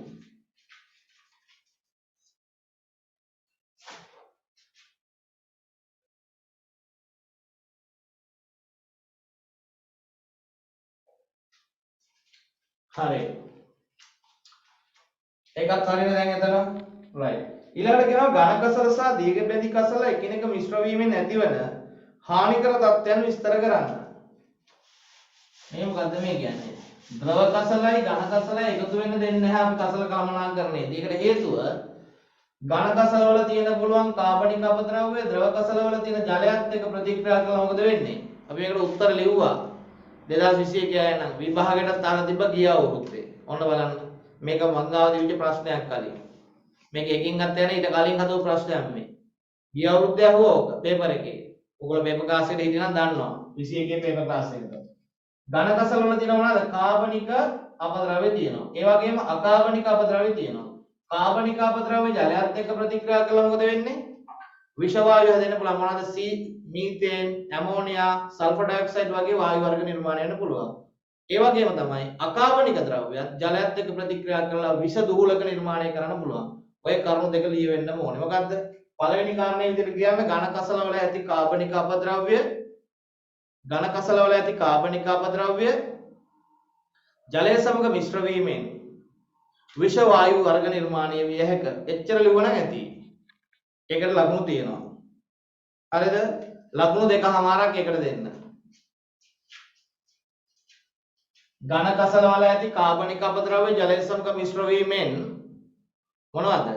විෂ වායු වර්ග නිර්මාණය විය හැක. මොනවද? උදාහරණයක් ඕනනම් දෙන්න පුළුවන්. මොනවද? Methane, ammonia, sulphur dioxide, hydrogen sulphide ඇති වෙන්න පුළුවන්. මොනවද? මීතේන් කියන්නේ CH4. කාබනික ද්‍රව්‍ය ජලයත් එක්ක එකතු වෙලා මොනවද? ඇමෝනියා නිර්මාණය වෙන්න පුළුවන්, CH4 නිර්මාණය වෙන්න පුළුවන්, H2S නිර්මාණය වෙන්න පුළුවන්, සල්ෆර් ඩයොක්සයිඩ් නිර්මාණය වෙන්න පුළුවන්. මේවා විෂ වායු වර්ග. ඒ නිසා අපි ද්‍රව කසලයි ඝන කසලයි එකතු කරන්නේ නැහැ. ඒ වගේම තමයි අකාබනික ද්‍රව්‍ය ජලයත් එක්ක එකතු වෙලා විෂ ද්‍රව්‍ය උදාහරණ දෙන්න ටොක්සික් වගේ දේවල් නිර්මාණය වෙන්න පුළුවන්. අද විෂ ද්‍රව්‍ය නිර්මාණය විය හැක. ඔය උත්තර දෙක තිබ්බනම් ලකුණු 5ක් දෙන්න. මේ දෙක විතරක් කියලා තිබ්බනම් මෙතෙන්ට 2.5යි මෙතෙන්ට 2.5යි ලකුණු 5ක් දෙන්න. right මගේ මේ වෑයම ඔයගොල්ලෝගේ තියරි හදන්න නෙමෙයි. හොඳට මතක තියාගන්න. ඕගොල්ලෝ උත්තර ලියන කලාව දිනු කිරීම විතරයි. පුතේ දැන් 2022 අය පැහැදිලිව මතක තියාගන්න. ඕගොල්ලෝගේ සැලකිය යුතු කාලයක් කොරෝනා රකුසා බිලියරන් තියෙන්නේ. ඒ බිලියරන් තිබුණාට අපිට විභාගෙද්ද ඕගොල්ලෝ ලොකු ඉෂුව එකක් හම්බෙන්නේ නැහැ. හැබැයි මේ ආසන්න ඉන්න අයට නම් විභාගෙට ටිකක් වෙනසක් වෙයි.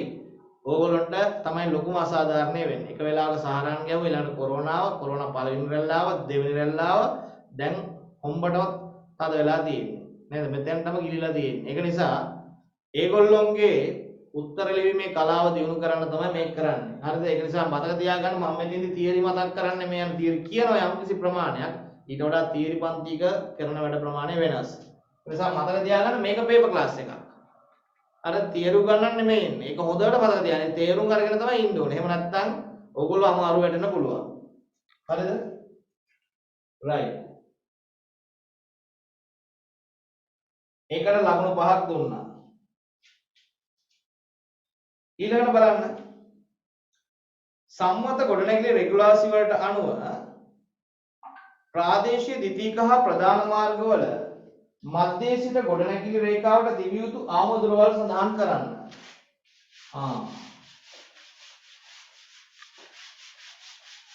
මොකද්ද මේ කියන්නේ? සාමාන්‍යයෙන් අපි ගොඩනැගිලි රෙගුලාසි ගැන කතා කරනකොට ගොඩනැගිල්ලක් නිර්මාණය කරනකොට මෙන්න මේක නම් ඉඩම මෙයාගේ ගොඩනැගිල්ල නම් මේ තියෙන්නේ. ගොඩනැගිල්ල ඉස්සරහාම මෙන්න මේ රේඛාව ආසන්නයේ මෙතන යනවා කියතොත් පාරක් මහා මාර්ගයක් ලංකාවේ මාර්ග ප්‍රධාන වර්ග තුනකට බෙදෙනවා. මොකද්ද? ප්‍රාථමික, ද්විතීයික සහ මොකද්ද?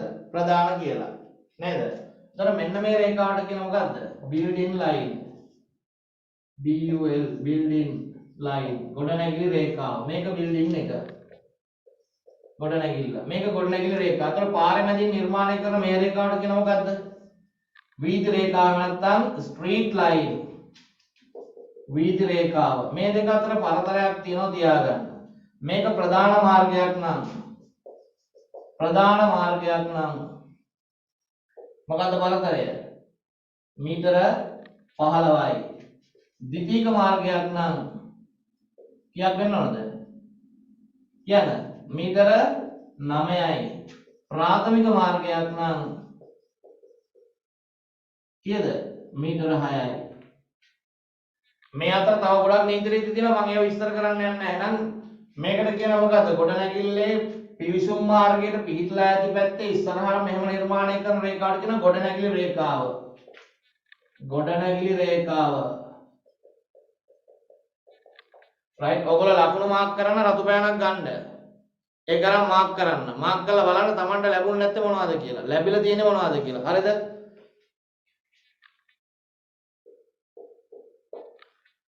එතකොට ප්‍රධාන මාර්ගයක් නම් මීටර 15යි, ද්විතීයික මාර්ගයක් නම් මීටර 9යි, ප්‍රාථමික මාර්ගයක් නම් මීටර 6යි. මේ උත්තර තුන ලියලා තියෙනවා නම්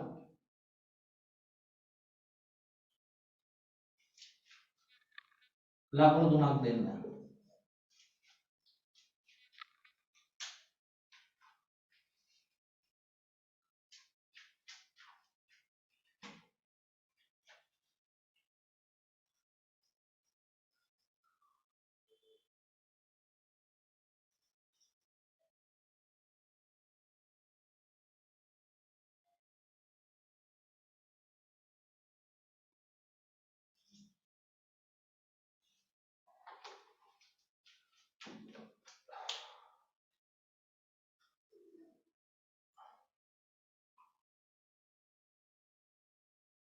right ඊළඟ කොටසට යන්න.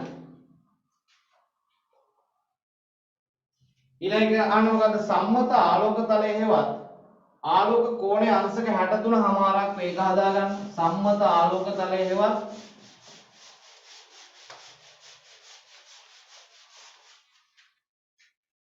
ආලෝක කෝණය 63.5ක් වේ. 63ක් නේ 63.5ක්. මොකද මේ කියන්නේ? ගොඩනැගිල්ලක් නිර්මාණය කරාට පස්සේ එයාගේ 15ම රේඛාව ඉඳලා 15ම ස්ථානයේ ඉඳලා මෙන්න මේ කෝණයට කියනවා සම්මත ආලෝක තලය. මෙන්න මෙහෙම නිර්මාණය කරන මේක මනක්කල්පිත රේඛාවක්. මේකට කියනවා සම්මත ආලෝක තලය. අපි කියනවා මේ සම්මතක ආලෝක තලයට හානි වෙන කිසිම ඉදිකිරීමක් ඉදි කරන්න බෑ. මෙහෙම හදන්න බෑ. එතකොට මොකද වෙන්නේ? මේ සම්මත ආලෝක තලය කියන්නේ මේ ගොඩනැගිල්ලට සෞඛ්‍යාරක්ෂිත පරිසරයක් ලබා දෙන්න නම් මේ ගොඩනැගිල්ලට වාතය සහ ආලෝකය ප්‍රමාණවත් පරිදි ලැබෙන්න ඕනේ. ඒකට හානි වෙන කිසිම ඉදිකිරීමක් ඉදි කරන්න බෑ. ඒක ගොඩනැගිල්ල නීති රීති වල කියලා තියෙනවා. එහෙනම් මෙයාගේ ප්‍රධාන කාර්යය මොකද්ද? මේකේ ප්‍රධානම කාර්යය තමයි ගොඩනැගිල්ලට අවශ්‍ය වාතාශ්‍රය සහ ආලෝකය නිසි පරිදි ලබා දීම.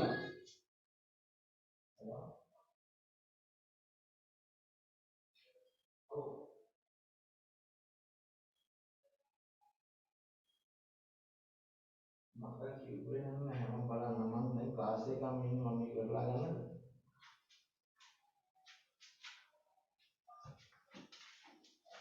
right එතකොට සම්මත ආලෝක තලයේ පවත්වා ගැනීමේ ප්‍රධාන අරමුණ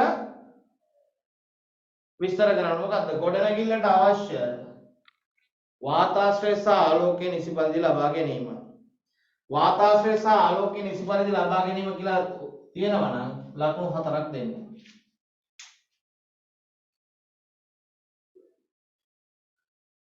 ඊළඟ D කොටසේ කියනවා සරල අත්විවරමක රූප සටහනක් ගැන කොටස් නම් කරන්න කියලා.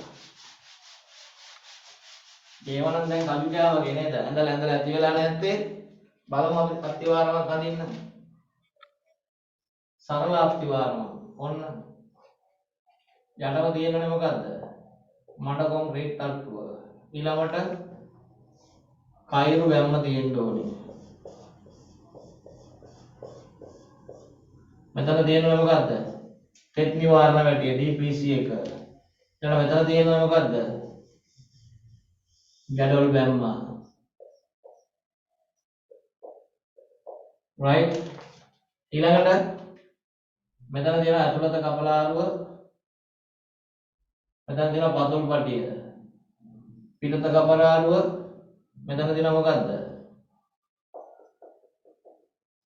කයිරු කපලාරුව.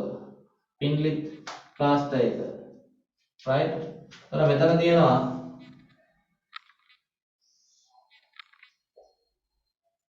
ගෙබිම. ඊළඟට ගෙබිම කැට කොන්ක්‍රීට් තට්ටුව. මෙහා ගෙබිම. right? මෙතන තියෙනවා මොනවාද? ගෙබිම පස් පිරවුම. මෙතන තියෙනවා මොකද්ද? පසු පිරවුම.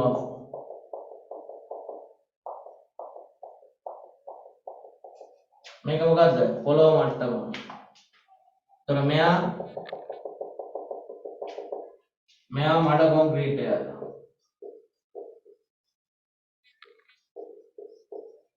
right? මෙයා DPC එක. එහෙම නැත්නම් තෙත් නිවාරණ වැටිය. මෙයා කයිරු බැම්ම. right? මෙයාට සම්පූර්ණයෙන් කියන මොකද්ද? අත්තිවාරම් කාණුව. right? මෙයා කයිරු බැම්ම හරිනේ. මෙයා ඇතුළත කපරාරුව. මෙයා පිටත කපරාරුව. right? මෙයා පතුල් පටිය.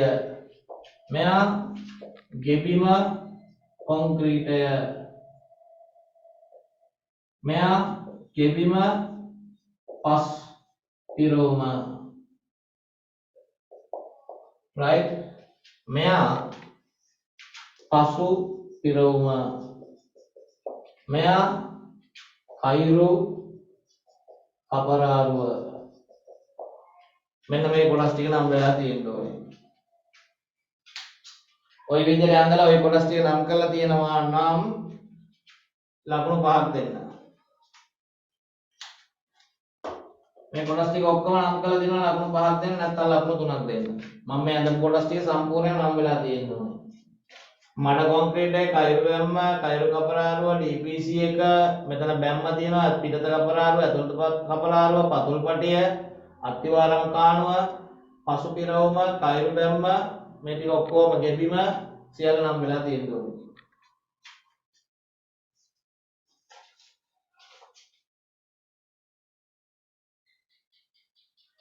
සමහර ගෙවල් වල තාප්ප ගහලා තියෙනවනේ. ඔය තාප්ප ඉදි කරන්න පුළුවන් පුතේ අරගද ඉස්සරහා නීතියට තාප්ප ඉදි කරන්න පුළුවන් උඩරිම මීටර 2ක් උසට විතරයි. يعني කිසිම ඉදි කිරීමක් ඔයගොල්ලෝ අර අහලා තියෙන ප්‍රශ්නෙට උත්තර දෙන්නේ. අර පරතරය මීටර ගාණක් වුණාට අපිට තාප්පයක් ඉදි කරන්න පුළුවන්. හැබැයි තාප්ප ඉදි කරන්න යම්කිසි නීතියක් තියෙනවා. ඒ නීතියේදී මීටර දෙකකට වඩා උසට තාප්ප ඉදි කරන්න බෑ. වැටක් තියෙන පුළුවන් නේ ගෙදර ඉස්සරහා. මං කියන්නේ වැට සහ ඉස්සරහා අතර තියෙන පරතරය. sorry වැට නෙමෙයි ගෙදර ඉස්සරහා සහ පාරේ මැද අතර තියෙන පරතරය මීටර 15යි. ඒ අතර වැටක් තියෙන පුළුවන්. ඒ වැට තාප්පයක් වුණොත් තාප්පේ උඩ මීටර 2යි උස්සලා තියෙන පුළුවන් වෙන්නේ. තේරුණාද? හරි.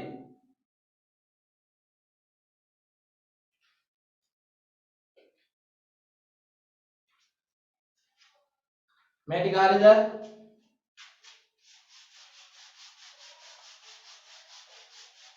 ඔයගොල්ලෝ මේවා ටික කරලා තියෙන්න ඕනේ. මොකද යාළුවෝ මතක නැත්නම් මතක් වෙන මේවා කරවන්නේ. ඊළඟ එක ටැඹාත්තිවාරමේ විශේෂත්වය පැහැදිලි කර ඒ සඳහා උදාහරණ දෙකක් දෙන්න. අත්තිවාරම් වර්ග තියෙනවනේ මොකද්ද? වර්ග ටික කියන්න බලන්න. සරල අත්තිවාරම. එහෙම නැත්නම් අපි කියනවා පටි අත්තිවාරම කියලා. ස්ට්‍රිප් ෆවුන්ඩේෂන් එක වර්ගයක්. පටි අත්තිවාරම. ඊළඟට පහුරු අත්තිවාරම, කොට්ට අත්තිවාරම. ඊළඟට කියනවා මොකද්ද? ටැඹ අත්තිවාරම කියලා. සාමාන්‍යයෙන් පසේ දුර්වල ඉසුරුම්ධාරිතාවයක් තියෙන ස්ථානවල පසේ ඉහළ ඉසුරුම්ධාරිතාවයක් තියෙන ස්ථාන දක්වා මේක තද පස්තරය අත්තිවාරම් නිර්මාණය කරද්දී ගොඩනැගිල්ලේ භාරය පරිලහාට අරගෙන එන්න මෙන්න මේ වගේ කොන්ක්‍රීට් කණු පාවිච්චි කරලා ඉදි කරන අත්තිවාරම් වල තමයි අපි කියන්නේ ටැඹ අත්තිවාරම කියලා. මේ කොන්ක්‍රීට් කණු පෙරනිමි කණු වලින් පොළව ඇතුළට බස්සන්න පුළුවන්. ඒ සඳහා ජම්බාරයක් උපයෝගී කරගෙන පල්ලෙහාට තල්ලු කරගෙන යන ක්‍රමයක් තියෙන ඊට අමතරව පොළව ඩ්‍රිල් කරනවා උඩ ඉඳන් පල්ලෙහාට සිදුරු කරනවා. සිදුරු කරලා මොකද වෙන්නේ? පල්ලෙහාම තැන ඉඳලා උඩට කොන්ක්‍රීට් කරගෙන ක්‍රම දෙකක් තියෙනවා. ටැඹ අත්තිවාරම් ඉදි කරන. පළවෙනි ක්‍රමය තමයි පෙරනිමි කොන්ක්‍රීට් කණු ගෙනල්ලා ප්‍රීකාස්ට් කොන්ක්‍රීට් කණු ගෙනල්ලා ජම්බාරයකින් උඩින් ගහලා කොන්ක්‍රීට් කණු පොළොවට බස්සනවා. අදාළ ස්ථානට ගියාට පස්සේ මොකද වෙන්නේ? කොන්ක්‍රීට් කණුවේ උඩ කොටස් ටික සුද්ධ කරලා කම්බි මතු කරලා ඉවරලා මේ වගේ දානවා ස්ලැබ් එකක්. මේ ස්ලැබ් එක උඩ තමයි ගොඩ නැගිලා හදන්නේ. එහෙම නැත්නම් පොළොව සිදුරු කරනවා මෙහෙම පල්ලෙහාට. සිදුරු කරලා මේක දිගේ උඩට කොන්ක්‍රීට් එක දාගෙන යනවා. මේක ටිකක් වියදම අධික වැඩක්. මේක ටිකක් වියදම අඩු එකක්. ක්‍රම දෙකක් තියෙනවා. දෙකම අතර තියාගන්න. මොකද්ද? ටැඹ අත්තිවාරම් පොළොව සිදුරු කරලා පල්ලෙහා ඉඳලා උඩට කොන්ක්‍රීට් පුරවන් එන්නත් පුළුවන්. ඒ වගේම පෙරනිමි කොන්ක්‍රීට් කණු පොළොව ඇතුළට බස්සන්න පුළුවන් ජම්බාරයක් ආධාරයෙන්. හරි. එතකොට ටැඹ අත්තිවාරමේ විශේෂත්වය මොකද්ද? ටැඹ අත්තිවාරමේ විශේෂත්වය තමයි ඉහළ භාරයක් දරන ගොඩනැගිල්ලක භාරය පොළොවේ ගැඹුරම එහෙම නැත්නම් පොළොවේ ඉහළ මොකද ඉසුලුම් ධාරිතාවයක් සහිත පස් ස්තර දක්වා රැගෙන යාමේ හැකියාව. විශේෂත්වය මොකද්ද? ඉහළ භාරයක් සහිත ගොඩනැගිල්ලක භාරය පොළොවේ ඉහළ ඉසුලුම් ධාරිතාවයක් ඇති පස් ස්තරයක් දක්වා රැගෙන යාමේ හැකියාව. මේක මාතෘපාෂාණය වෙන්නත් පුළුවන්. එහෙම වුණොත් ගොඩනැගිල්ල ස්ථාවරභාවය ඉතාමත් ඉහළයි. හැබැයි මාතෘපාෂාණය හොයාගන්න බැරි නම් පොළොවේ තියෙන තදම ස්තරයට අරගෙන යනවා. හරිද? රයිට්. ඒක තමයි විශේෂත්වය. යන්න විශේෂත්වය සඳහන් කරලා තියෙනවා නම් ලකුණු තුනක් දෙන්න. මොකද්ද තුන? ගොඩනැගිල්ල ඉහළ භාරයක් සහිත ගොඩනැගිල්ලක භාරය පොළොවේ ඉසුලුම් ධාරිතාවයේ ඉහළ ගැඹුරු ස්තරයක් දක්වා රැගෙන යනවා. ඒකෙදි වචන තියෙන්න ඕනේ මොකද්ද? ඉහළ ඉසුලුම් ධාරිතාවයක් කියන එක. හරිද? ඒ වචනේ තියෙන්න ඕනේ. ඒ වගේම තමයි අධිභාර ගොඩනැගිල්ලක් කියන එක තියෙන්න ඕනේ. උදාහරණ දෙකක්. රයිට්. උදාහරණ දෙන්න නම් වලිනුත් පුළුවන්. ඔය හම්බන්තොට පැත්තේ තියෙනවා අලුතෙන් ඉදි කරපු මොනවද? රෝහල් සංකීර්ණය. එහෙම නැත්නම් හම්බන්තොට පරිපාලන සංකීර්ණය. එහෙනම් කොළඹින් නැත්නම් ලියන්න පුළුවන් මොනවද? කොළඹ තියෙන ගොඩනැගිලි වලට. ඔය තට්ටු ගණන් තියෙන මොනවා හරි ගොඩනැගිල්ලක නමක් ලියන්න පුළුවන්. හරිද? නෙළුම් කුළුණ ලියන්න පුළුවන්. නෙළුම් මොකද්ද අර කියන්නේ නෙළුම් රඟහල ලියන්න පුළුවන්. ඒ හැම එකම ටැඹ අත්තිවාරම් මත ඉදි කරලා තියෙන්නේ.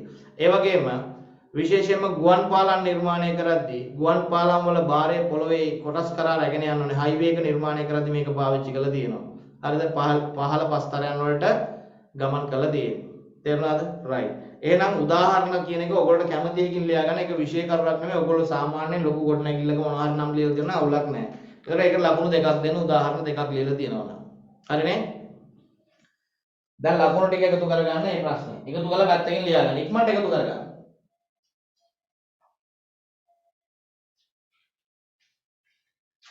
එකතු කරලා දාගන්නකෝ.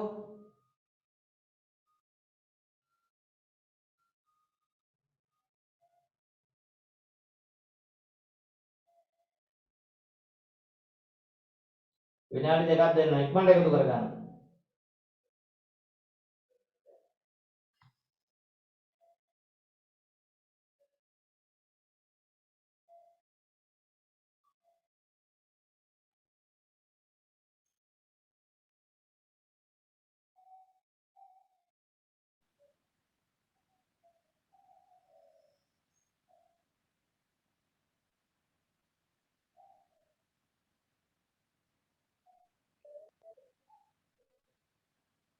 කීයක් තියෙනවද ලකුණු? නිකමට දාගෙන යන්න බලන්න කීයක් තියෙනවද කියලා.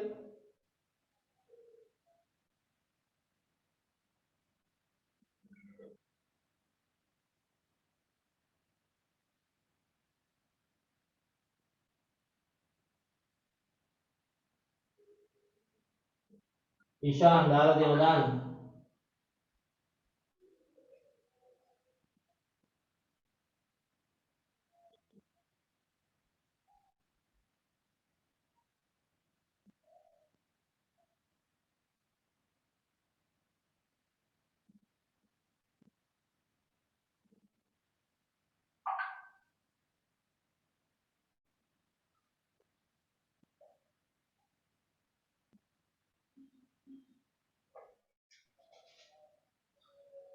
right මට ඔයගොල්ලොත් එක්ක කොහොමවත් කතා කරන්න එනවා ඒ ගැන. ඔයගොල්ලෝගේ තියෙන දේවල් ටිකක් තියෙනවා වෙනස් කර ගන්න ඕන දේවල් ටික ඉතින් වෙනස් කරගමු අපි ඊට.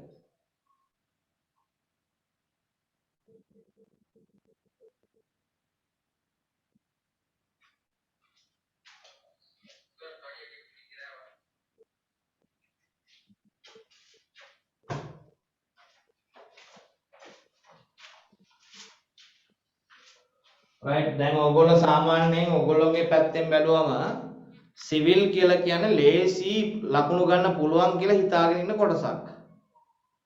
දැන් බලන්න ලකුණු කීයක් තියෙනවද කියලා. හරිද? ඊට සාපේක්ෂව අනෙක් කොටස් ඔයගොල්ලෝ අමාරුයි කියන සමහරු.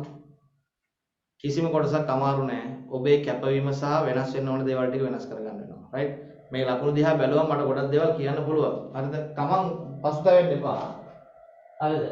මම මේක ලකුණු 40ක් ටාගට් කරලා තිබුණේ එක ප්‍රශ්නයකට 40න් කීයක් තියෙනවද කියලා හිතා ගන්න. මට පොඩ්ඩක් එහෙම ගියා පොඩි ගණන් දෙකක් විතර ලකුණු දාද්දී ඒක ගැටලුවක් නෑ. 40ට වැඩි ගාණක් ආව පොඩි ගාණක්. ඒක අවුලක් නෑ. අපි එහෙම තියාගමුකෝ. අපි යන් දෙවෙනි ප්‍රශ්නෙට.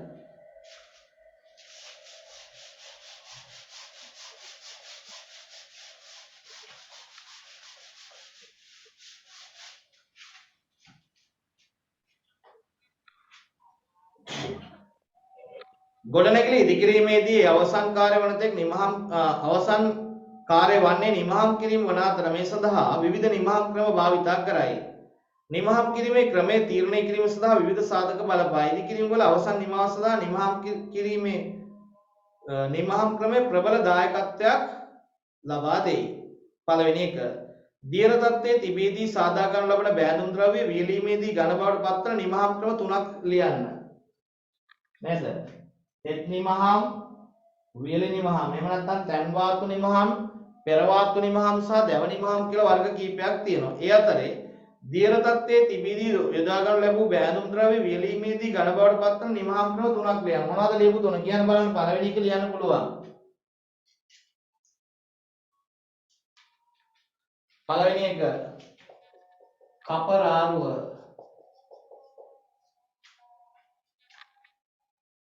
ඊළඟ එක කොන්ක්‍රීට් ඇතුරුම්.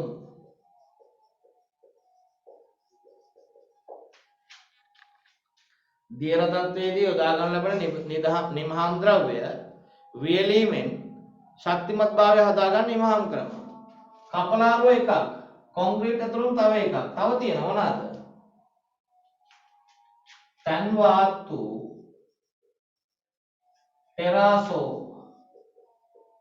පෙරාසෝ නිමහම්. අපි ටෙරාසෝ කරනවා කියන වචනේ පාවිච්චි කරලා ඇති සමහර නෝට් වල දීලා නැහැ. ඔයගොල්ලෝ ඔළුවට දාලා ඇත්තේ පන්තියේදී. හරිද? අපි කියනවා in situ terrace of finishing කියලා. තැන් වාතු ටෙරාසෝ ඇතුරුම්. එක ක්‍රමයක් ඒ. සිමෙන්ති ඇතුරුම්. කපරාරෝ සිමෙන්ති ඇතුරුම. කොන්ක්‍රීට් ඇතුරුම්. සමහර ඒවා කෙලින්ම කොන්ක්‍රීට් එකෙන් ෆිනිෂ් කරලා දානවා. දැන් වර්තමාන ක්‍රමවේද තියෙනවා. එහෙනම් මොනවාද? දියරමේ තත්ත්වයේ තිබීදී යොදා ගන්න බෑදුම් ද්‍රව්‍ය වියලීමේදී ඝන බවට පත්වන නිමහම් ක්‍රම තුනක්. මේ තුන ලියලා තියෙනවා නම් තුනම ලකුණු 5ක් දෙන්න. නැත්නම් එකක් හරි අඩු නම් ලකුණු 3ක් දෙන්න. කපලාරුව, සිමෙන්ති කොන්ක්‍රීට් ඇතුරුම් සහ තැන් වාතු ටෙරාසෝ ඇතුරුම්.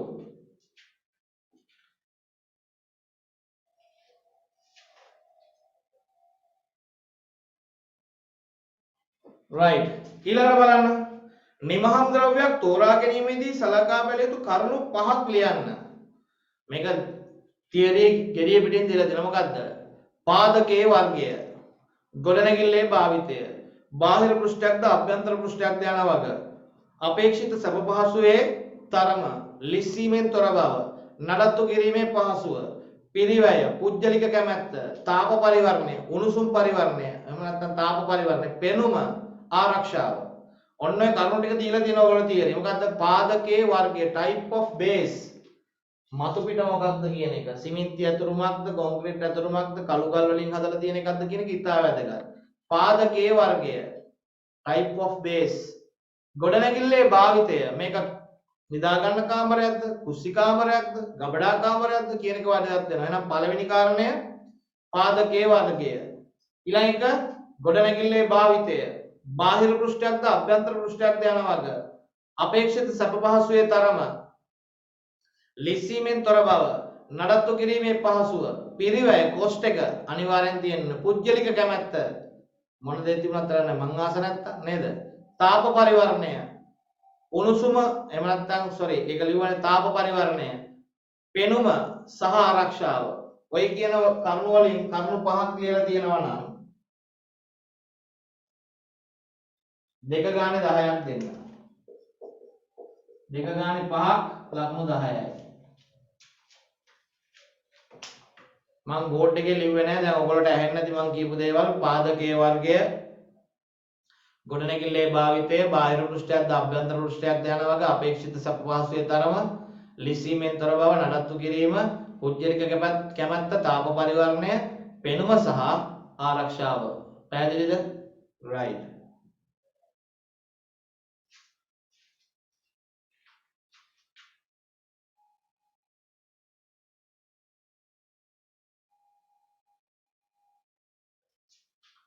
ඊළඟට අහනවා ගෙබිමක් නිමහම් කරන ප්‍රධාන ක්‍රම තුනක් ලියන්න කියලා. ගෙබිම නිමහම් කරන ප්‍රධාන ක්‍රම තුනක්. දැන් ඔන්න ඔකේ හිර වෙනව ප්‍රශ්නෙට උත්තර දෙන්න ගියාම. ඕගොල්ලෝ. ගෙබිම නිමහම් කරන ප්‍රධාන ක්‍රම තුනක්. මොකද්ද? පළවෙනි එකට කියනවා පෙර වාතු නිමහම්. අපි කියනවා in situ finish. in situ මේ in situ කියලා කියන්නේ තන් වාත්තුවා මට වැරදුනා තන් වාත්තු නිමහන්. දෙවෙනි එක පෙර වාත්තු නිමහන්. මෙයාට කියනවා මොකද්ද? in situ කියලා කියන්නේ අපි සිමෙන්ති අතුරුම යොදන එක, කොන්ක්‍රීට් අතුරුම යොදන එක ඒවා. පෙර වාත්තු අපි කියනවා precast නිමහම්. කෙලිම එළියෙන් ගෙනලා තියනවා මේ පැත්තට නේද? ටයිල් අල්ලන වගේ ඒවත් ගන්න පුළුවන් පෙර වාත්තු කියලා. ඊළඟට දැව නිමහම් ක්‍රම වර්ග තුනයි. ඔන්න ඔය වර්ග තුන ලියලා තියෙනවා නම් ලකුණු 5ක් දෙන්න. නැත්තම් ලකුණු බිඳුවයි. මේ වෙන මොනවා හරි මගුල් ලියලා දෙන ලකුණු බිඳුවයි. ඔච්චරයි. තන් වාත්තු නිමහම, පෙර වාත්තු නිමහම, දැව නිමහම් ක්‍රම.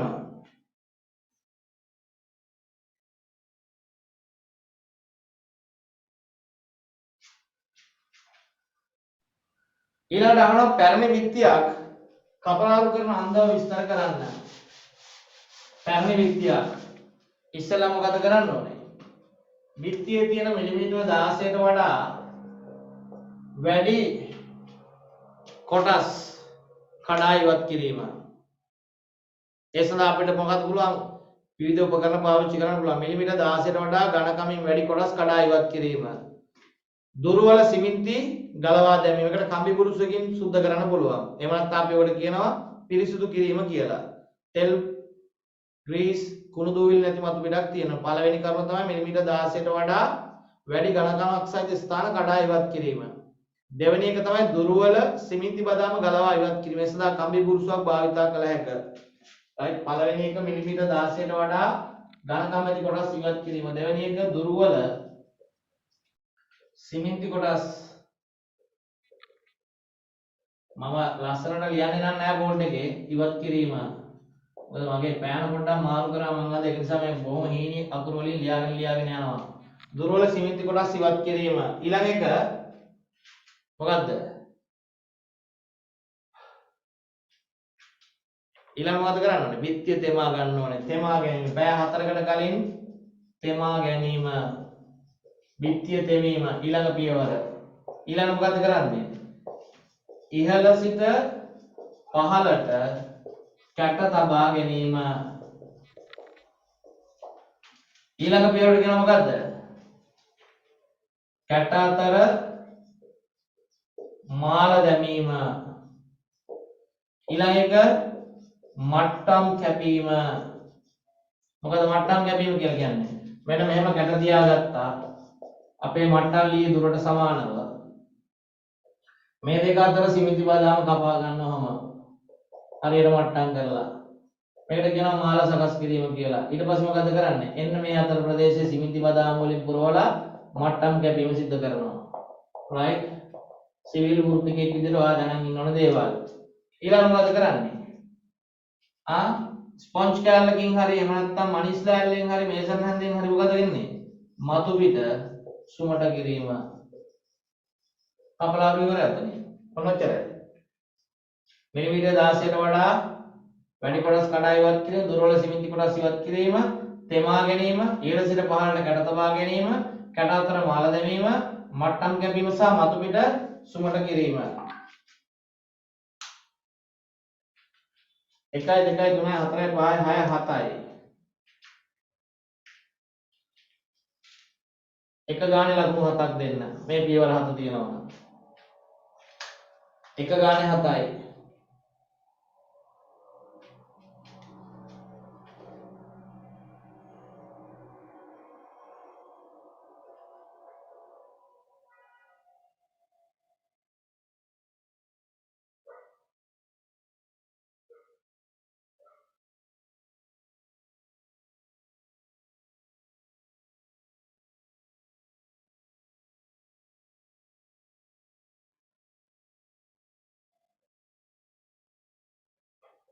right.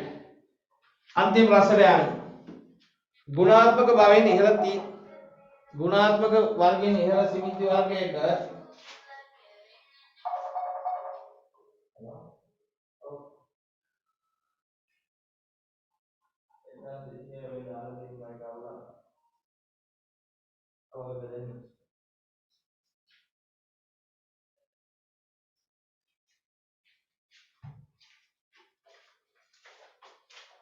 right.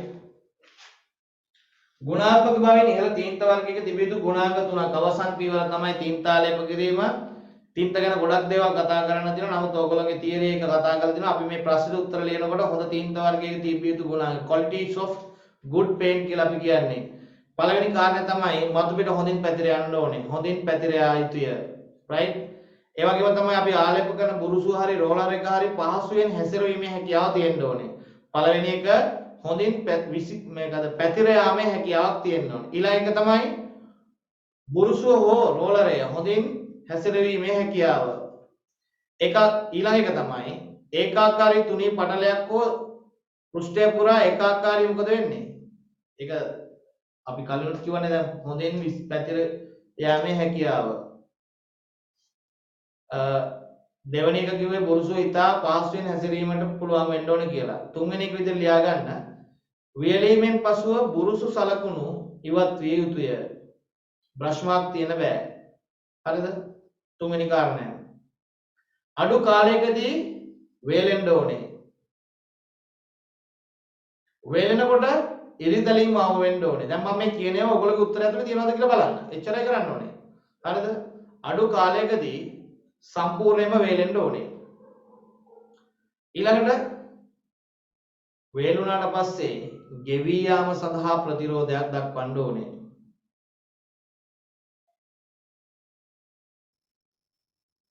වර්ණය වෙනස් නොවේ දිගු කාලයක් තියෙන්න ඕනේ. ඔන්න ඔය ටික තියෙනවා නම් අපි ලකුණු දෙනවා. මොකද්ද? හොඳින් පැතිර යාමේ හැකියාව. බුරුසුව හෝ රෝලරය පහසුවෙන් හැසිරවීමේ හැකියාව. ඒකාකාරී තුනී පටලයක් ලෙස විසිර ගොස් බුරුසු සලකුණු මැකී යා යුතුය. ඒකාකාරී තුනී පටලයක් ලෙස පැතිර ගොස් බුරුසු සලකුණු මැකී යා යුතුය. අඩු කාලපරාසයකදී සම්පූර්ණයෙන්ම වියලිය යුතුය. වියලීමේදී හැකිලීම් සහ පුපුරා යාම් අවම විය යුතුය. ඊළඟට ගෙවීමට ප්‍රතිරෝධයක් දැක්විය යුතුය. වියලීමෙන් පසුව ගෙවීමට ප්‍රතිරෝධයක් දැක්විය යුතුය. වර්ණය වෙනස් නොවි දිගු කලක් පැවතිය යුතුය. right? ඔකේ තියෙනවා කරුණු 1 2 3 4 5 6යි 7ක්. හරිද? 7ක් ආසන්න වශයෙන් 5ක් ලියලා නම් ලකුණු 10ක් දෙන්න. කරුණු 7ක් විතර මම කිව්වා. ඒකෙන් 5ක් විතර ලියලා නම් ලකුණු 10ක් දෙන්න. right? දැන් එකතු කරන්න ලකුණු ටික.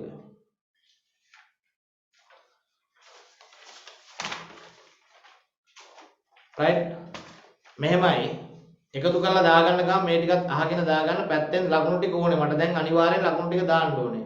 මෙහෙමයි පුතේ මේ පේපර් එක දැන් මම මහන්සි වෙලා හදලා ඔයගොල්ලන්ට දාන්නේ මේක තියරි පන්තියක් නෙමෙයි. ඒක පළවෙනි කාරණේ. තියරි පන්තියක් හිතාගෙන යනවා මේකට එන්න එපා. ඒතර මේකට එනවනම් උත්තර ලියලා තමයි එන්න ඕනේ. එහෙම නැතුවත් එන්න එපා. මගේ ක්‍රම සහ විදි එහෙමයි තියෙන නැති අය යන්න පුළුවන්. මොකද මෙතන මාව දන්න අය ගොඩක් ඉන්නවා නොදන්න අයත් ඇති. නොදන්න අය ඉන්නවනම් මට කතා කරන්න මම සර් අලුතෙන් ආවේ. එම් පොඩි මැසේජ් එකක් දාන්න WhatsApp නම්බරේ මගේ ඇති. ඕන තරම් group එකට හරි කමක් නැහැ දාන්න. මොකද්ද වෙන්නේ කියලා. මං කියව කාරණා දැක්කනේ. මොකද්ද? මේකට පෙර සූදානමකින් එන්න ඕනේ. ඒක තමයි ඉගෙන ගන්නවා කියලා කියන්නේ. ඊට පස්සේ මේකට උත්තර දුන්නාට පස්සේ තමන්ගේ ලකුණු ගාන සංසන්දනය කරන්න. මට මේකේ ලකුණු නැති වුණේ ඇයි? ලකුණු නැති වෙච්ච කොටස් මොනවද? හරිද?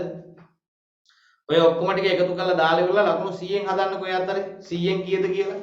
right? ඊළඟ කාරණේ. මේක තියරි පන්තියක් නෙමෙයි. තියරි පන්ති වල මම වඩා සුමටව පැහැදිලිව ලස්සනට ටියුට්ස් දීලා තියරි ටික හදලා තියෙන්නේ. ඒ තියරි ටික ලස්සනට පාඩම් කරගන්න එක ඔබේ වගකීමක්. හරිද? එතකොට ඔයා බලන්න ඕනේ. ඔයාගේ මිස් වෙච්ච කොටස් ටික මොනවද? ලකුණු දානකොට රතු පෑනක් පාවිච්චි කරන්න ප්‍රශ්නයක් නැහැ. දැන් ඔයාම තමයි මාර්කින් ස්කීම් එකට අනුව මාර්ක් කරන්නේ. ඒතකොට ඒක එක්ස්පීරියන්ස් එකක්. ඔය මගේ පන්ති වල කරන වැඩක් ඔය. ළමයා ලව්වම මාර්කින් කරනවා. එතකොට ඔහුගේ අඩුපාඩු ඔහුටම තේරෙන්න ඕනේ. මාව රවට්ටන්න බොරුවට මට ලකුණු කියන වැඩ කරන්න එපා. ඉතින් මේ වැඩේ හරියට කරොත් ඕගොල්ලෝ දක්ෂ වෙන්න පුළුවන්. ඒ දක්ෂයා අති දක්ෂයෙක් කරන්න පුළුවන්. අදක්ෂයා දක්ෂ මට්ටමට ගේන්න පුළුවන්. දක්ෂයා අති දක්ෂයෙක් කරන්න පුළුවන්. ඒතර ඒකෙන් ඔයාගේ ප්‍රතිඵලය ඉහළයයි. මොකද විනය අති වැදගත්. ඔයගොල්ලෝගේ විනය අතිශය ප්‍රබලයි. ඒක තමයි පළවෙනි කාරණා. මගේ විනය ඇතුලේ තියෙනවා කර්ම ගානාවක්. පන්තියට හරියට එන්න ඕනේ. අද ඇවිල්ලා හෙට එන්න එහෙම බෑ. හරිද? හරියට පන්ති ඉන්න ඕනේ. වැඩ ටික කියන ටික කරන්න ඕනේ. නේද? මාකින් කරන්න කොහොම මාකින් කරන්න ඕනේ. පන්ති ගාස්තු ගෙවලා තියෙන්න ඕනේ. සාමාන්‍ය පන්තිවල කියන දේවල් නේ. දැන් මේකට පන්ති ගාස්තු ගන්න මේක නොමිලනේ කරන්නේ. හරි. මේකට පන්ති ගාස්තු නැහැනේ. හැබැයි සාමාන්‍ය විනය පන්ති ගාස්තු තියෙන පන්ති ඉන්න ඕනේ. කෑ ගන්න බෑ. දැන් මෙතනත් කෑ ගන්න පුළුවන් මයික් ඔන් කරගෙන. එහෙම ගඳ වෙනවා නම් එරවල දාන්න ඕනේ නැහැ. හරිද? මගේ ක්‍රමය ඇතුලේ ඕගොල්ලෝගේ ජීවිත දියුණු වෙයි. ඒක නිසා කරුණා කරලා මේ වැඩේ කරන්න. ලකුණු ටික එකතු කරන්න. හරියට. හරිද? ඔය කියන්න ඕන ටික හරියට කියන්න ඕනේ. පේපරේ වැඩ ටික කරලා ලෑස්ති වෙලා යන්න. මොකද කරන්න බැරි ප්‍රශ්න දාන්නේ නැහැ. කරන්න පුළුවන් ඒවා දාන්න. ඊළඟට තමයි ඕගොල්ලෝගේ විෂය දැනුම වර්ධනය කරගන්න මම වෙබ්සයිට් දෙකකින් වැඩ කරනවා. www.eteclanka.com කියන සයිට් එකේ සියලුම තියරි වීඩියෝස් තියෙනවා. අඩුපාඩු ඔයගොල්ලෝ දන්නවනේ දැන් මේ වෙනකොට මොකද කරන්නේ? සාමාන්‍ය උගන්වනවා සතියට තියරි දවසයි අමතරව දවසකුත් උගන්වන සමහරුන්ට. ඊට අමතරව තියරි පාඩම් දෙකක් වෙන මාර්ගයකින් ඔයගොල්ලෝට එවනවා.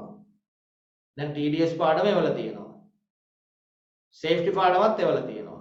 YouTube private link වලින්. ඒවට වෙනම ආය කරලා නැහැ පුතේ. ඔයගොල්ලෝ පන්ති ගාස්තු ගෙවුවා නම් ඒකට අදාළව සියලු දේවල් එවලා. මගේ මේ උත්සාහය මේ ගෙදර ඉන්න දවස්වල ඔයගොල්ලෝගේ වැඩ ටික හොදට කරලා බොඩ තැනකට ගේන්න.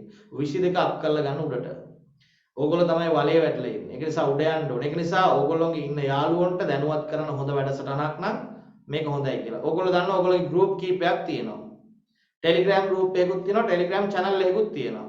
YouTube channel එකකුත් තියෙනවා. ඒවා හරියට සම්බන්ධ වෙලා subscribe කරගෙන ඒ ටික වැඩ ටික කරගෙන ඉන්න. වැඩසටහන ඉවර වෙලා මේ වැඩසටහන පිළිබඳ ಗುಣදොස් මොකක් හරි තියෙනවා නම් හිතට එකගව ගෲප් එකට දාන්න. වැඩසටහන හොඳයිද නරකයිද? මේක මොන හරි අඩුපාඩුවක් තියෙනවා. මොකද ඒවා ඕගොල්ලෝගෙන් එන ෆීඩ්බැක් මම මගේ ඉදිරි වැඩ කටයුතු වෙනුවෙන් පාවිච්චි කරනවා. ඒක නිසා ඕගොල්ලන්ට මේ නොමිලේ කරන වැඩසටහන යම් කිසි අදහසක් තියෙනවා නම් කරුණාකරලා පාවිච්චි කරන්න. හැබැයි ඒ පාවිච්චි කරා කියලා මගේ සිස්ටම් එකක් තියෙනවා මම ඒක කරගෙන යනවා. හැබැයි ඒ සිස්ටම් වෙනස් වෙනවා ඔයගොල්ලොත් එක්ක යම් යම් වෙලාවල් වලදී. ඒ නිසා මතක තියාගන්න මේ කරන්නේ සත්ක්‍රියාවක් ඕගොල්ලෝ වෙනුවෙන් කරන වැඩසටහන හරියට කරගමු අපි. පේපර් එක ලියලා එන්න. දැන් අද කීප දෙනෙක් කිව්වා සර් 6 ඉඳලා ICT පේපර් ක්ලාස් එකක් තියෙනවා කියලා. ඒ නිසා ගොඩක් දෙනෙකුට එන්න බැරි වුණා. රයිට් ඒගොල්ලන්ට මම වීඩියෝ එක නිකුත් කරනවා. ඒක වෙනම කතාවක්. ලබන සතියේ සමහර විට මේ ප්‍රශ්න නිසා ටයිම් ෂෙඩියුල් එක වෙනස් කරන්න ඉඩ තියෙනවා. ඒක අපි බලලා ගෲප් එක දැනුවත් කරලා තියන්න. රයිට් දැන් ලකුණු ටික දාන්න හොඳ පුතාලා වගේ.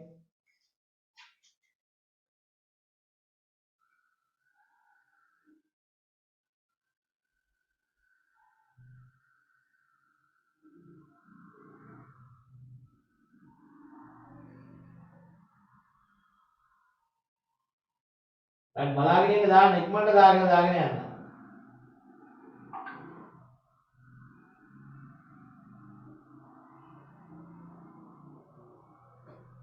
මම දැන් 48 ඉන්නේ රිසර්ව් ලක්. ප්‍රබෝධ කීයද?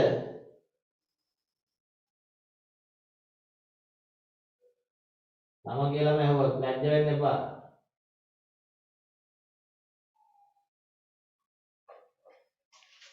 රයිට් මට මෙතන ලකුණු වැඩන ඒවා එක එක ගණන් තියෙනවා 100න් 30 තියෙන ඒවාත් තියෙනවා 50 ගණන් තියෙන ඒවාත් තියෙනවා 70 ගණන් තියෙන ඒවාත් තියෙනවා උතේ. ඒක නිසා බලන්න ඔයගොල්ලෝ දැන් සිවිල් පිළිබඳ හිතාගෙන හිටපු දේවල් වෙනස් කරන්න කරුණාකරලා. වැඩ කරන්න. පළමුව වැඩ කිරීම, දෙවනුව වැඩ කිරීම, තෙවනුවත් වැඩ කිරීම. හැබැයි වැඩ කරනවා කියලා බොරුවට පාඩම් කරන්න එපා හත් දෙයනේ. මෙන්න මේ වගේ ඒවා අරගෙන උත්තර ලියලා බැරි නම් පොත බලන්න. බලලා ලියන්න. දැන් මේක අරගෙන ගියාට පස්සේ බලන්න හොඳට ගෙදර ගිහිල්ලා, ගෙදරනේ ඉන්නේ යන්න දෙයක් නැහැනේ. මට වැරදිච්ච තැන් මොනවද? මට අමතක මොනවද? අන්න ඒ ටික බලන්න ඉස්සෙල්ලා. අර මුලින් ඉඳලා අර කවුද වගේ බලාගෙන අන්තිමට යනකම් යන්න එපා. ඔයා හැමතිස්සෙම විෂය ෆිල්ටර් කරගන්න. ඒ ෆිල්ටර් කරගත්තොත් ඔයා දිනු. ඒ වගේම මෙතන මම දන්නේ අලුත් අය සම්බන්ධ වෙලා ඉන්නවද පිටින් කොහෙන් හරි කියලා. එහෙම ඉන්නවනම් පොඩ්ඩක් මැසේජ් එකක් දාලා කියන්න සර් අපි අලුතෙන් ආව අය සර්ගේ වැඩසටහන පිළිබඳ අදහසක් දෙනවා. ඒකත් දක්වන්න ඕගොල්ලෝ ඕනම ගෲප් එකක නිදහසේ අදහස් දක්වන්න පුළුවන්. රයිට්. එහෙමනම් ඔන්න ඔක තමයි தත්ත්වය. ඔයගොල්ලෝ මතක තියාගන්න විශේෂම 2021 යට අඟහරුවාදා රාත්‍රියේ විශේෂිත පේපර් ක්ලාස් එකක් කරන එක ඔක්කොම ෆාස්ට් පේපර්ස් යන්නේ. ඒක YouTube එකටත් දානවා මම දැන්. ඒ නිසා ඔන්න ඕගොල්ලන්ට එන්න පුළුවන් හැමෝටම එකතු කරගන්න. ඔයගොල්ලෝගේ යාළුවෝ එකතු කරගන්න. ඉතින් මම සාමාන්‍යයෙන් එළියට බහැලා ලොකුවට බඩ ශෝදාගෙන වැඩ කරන මිනිස්සෙක් නෙමෙයි. වැඩ ටික කරනවා හරියට. ඒකට ගැළපෙන අය අපිත් එක්ක ඉඳීවි. ඒගොල්ලෝ අපිත් එක්ක වැඩ කරයි. ඒගොල්ලොත් එක්ක ප්‍රතිඵලයකට යයි. එහෙම ප්‍රතිඵල අපි දිගටම ගෙනාවා. මේ ගිය අවුරුද්දෙත් ගෙනාවා. ඊට උඩින් අවුරුද්දවලත් ගෙනාවා. දිගටම ගෙනාවා. ඒ නිසා මතක තියාගන්න වැඩ ටික අපි හරියට කරගෙන යමු. මං කියපුවා මතකයිනේ. ආපහු කුණුහරු පහ ගන්න තියන්න එපා මට වැඩ ටික කරන්න නැතුව. හරිද? ඒක නිසා රයිට් ඒව මතක තියාගෙන යන් වැඩ ටික කරමු. එහෙනම් හැමෝටම ආයුබෝවන්. අපි වෙලාවට මං හිතන්නේ ඉවර කරා. ඒකත් අපේ දක්ෂතාවයක්. රයිට්. රයිට්. එහෙමනම් ආයුබෝවන් හැමෝටම. ජය වේවා. රාත්‍රිය මනරම්. හොඳට ගත කරා.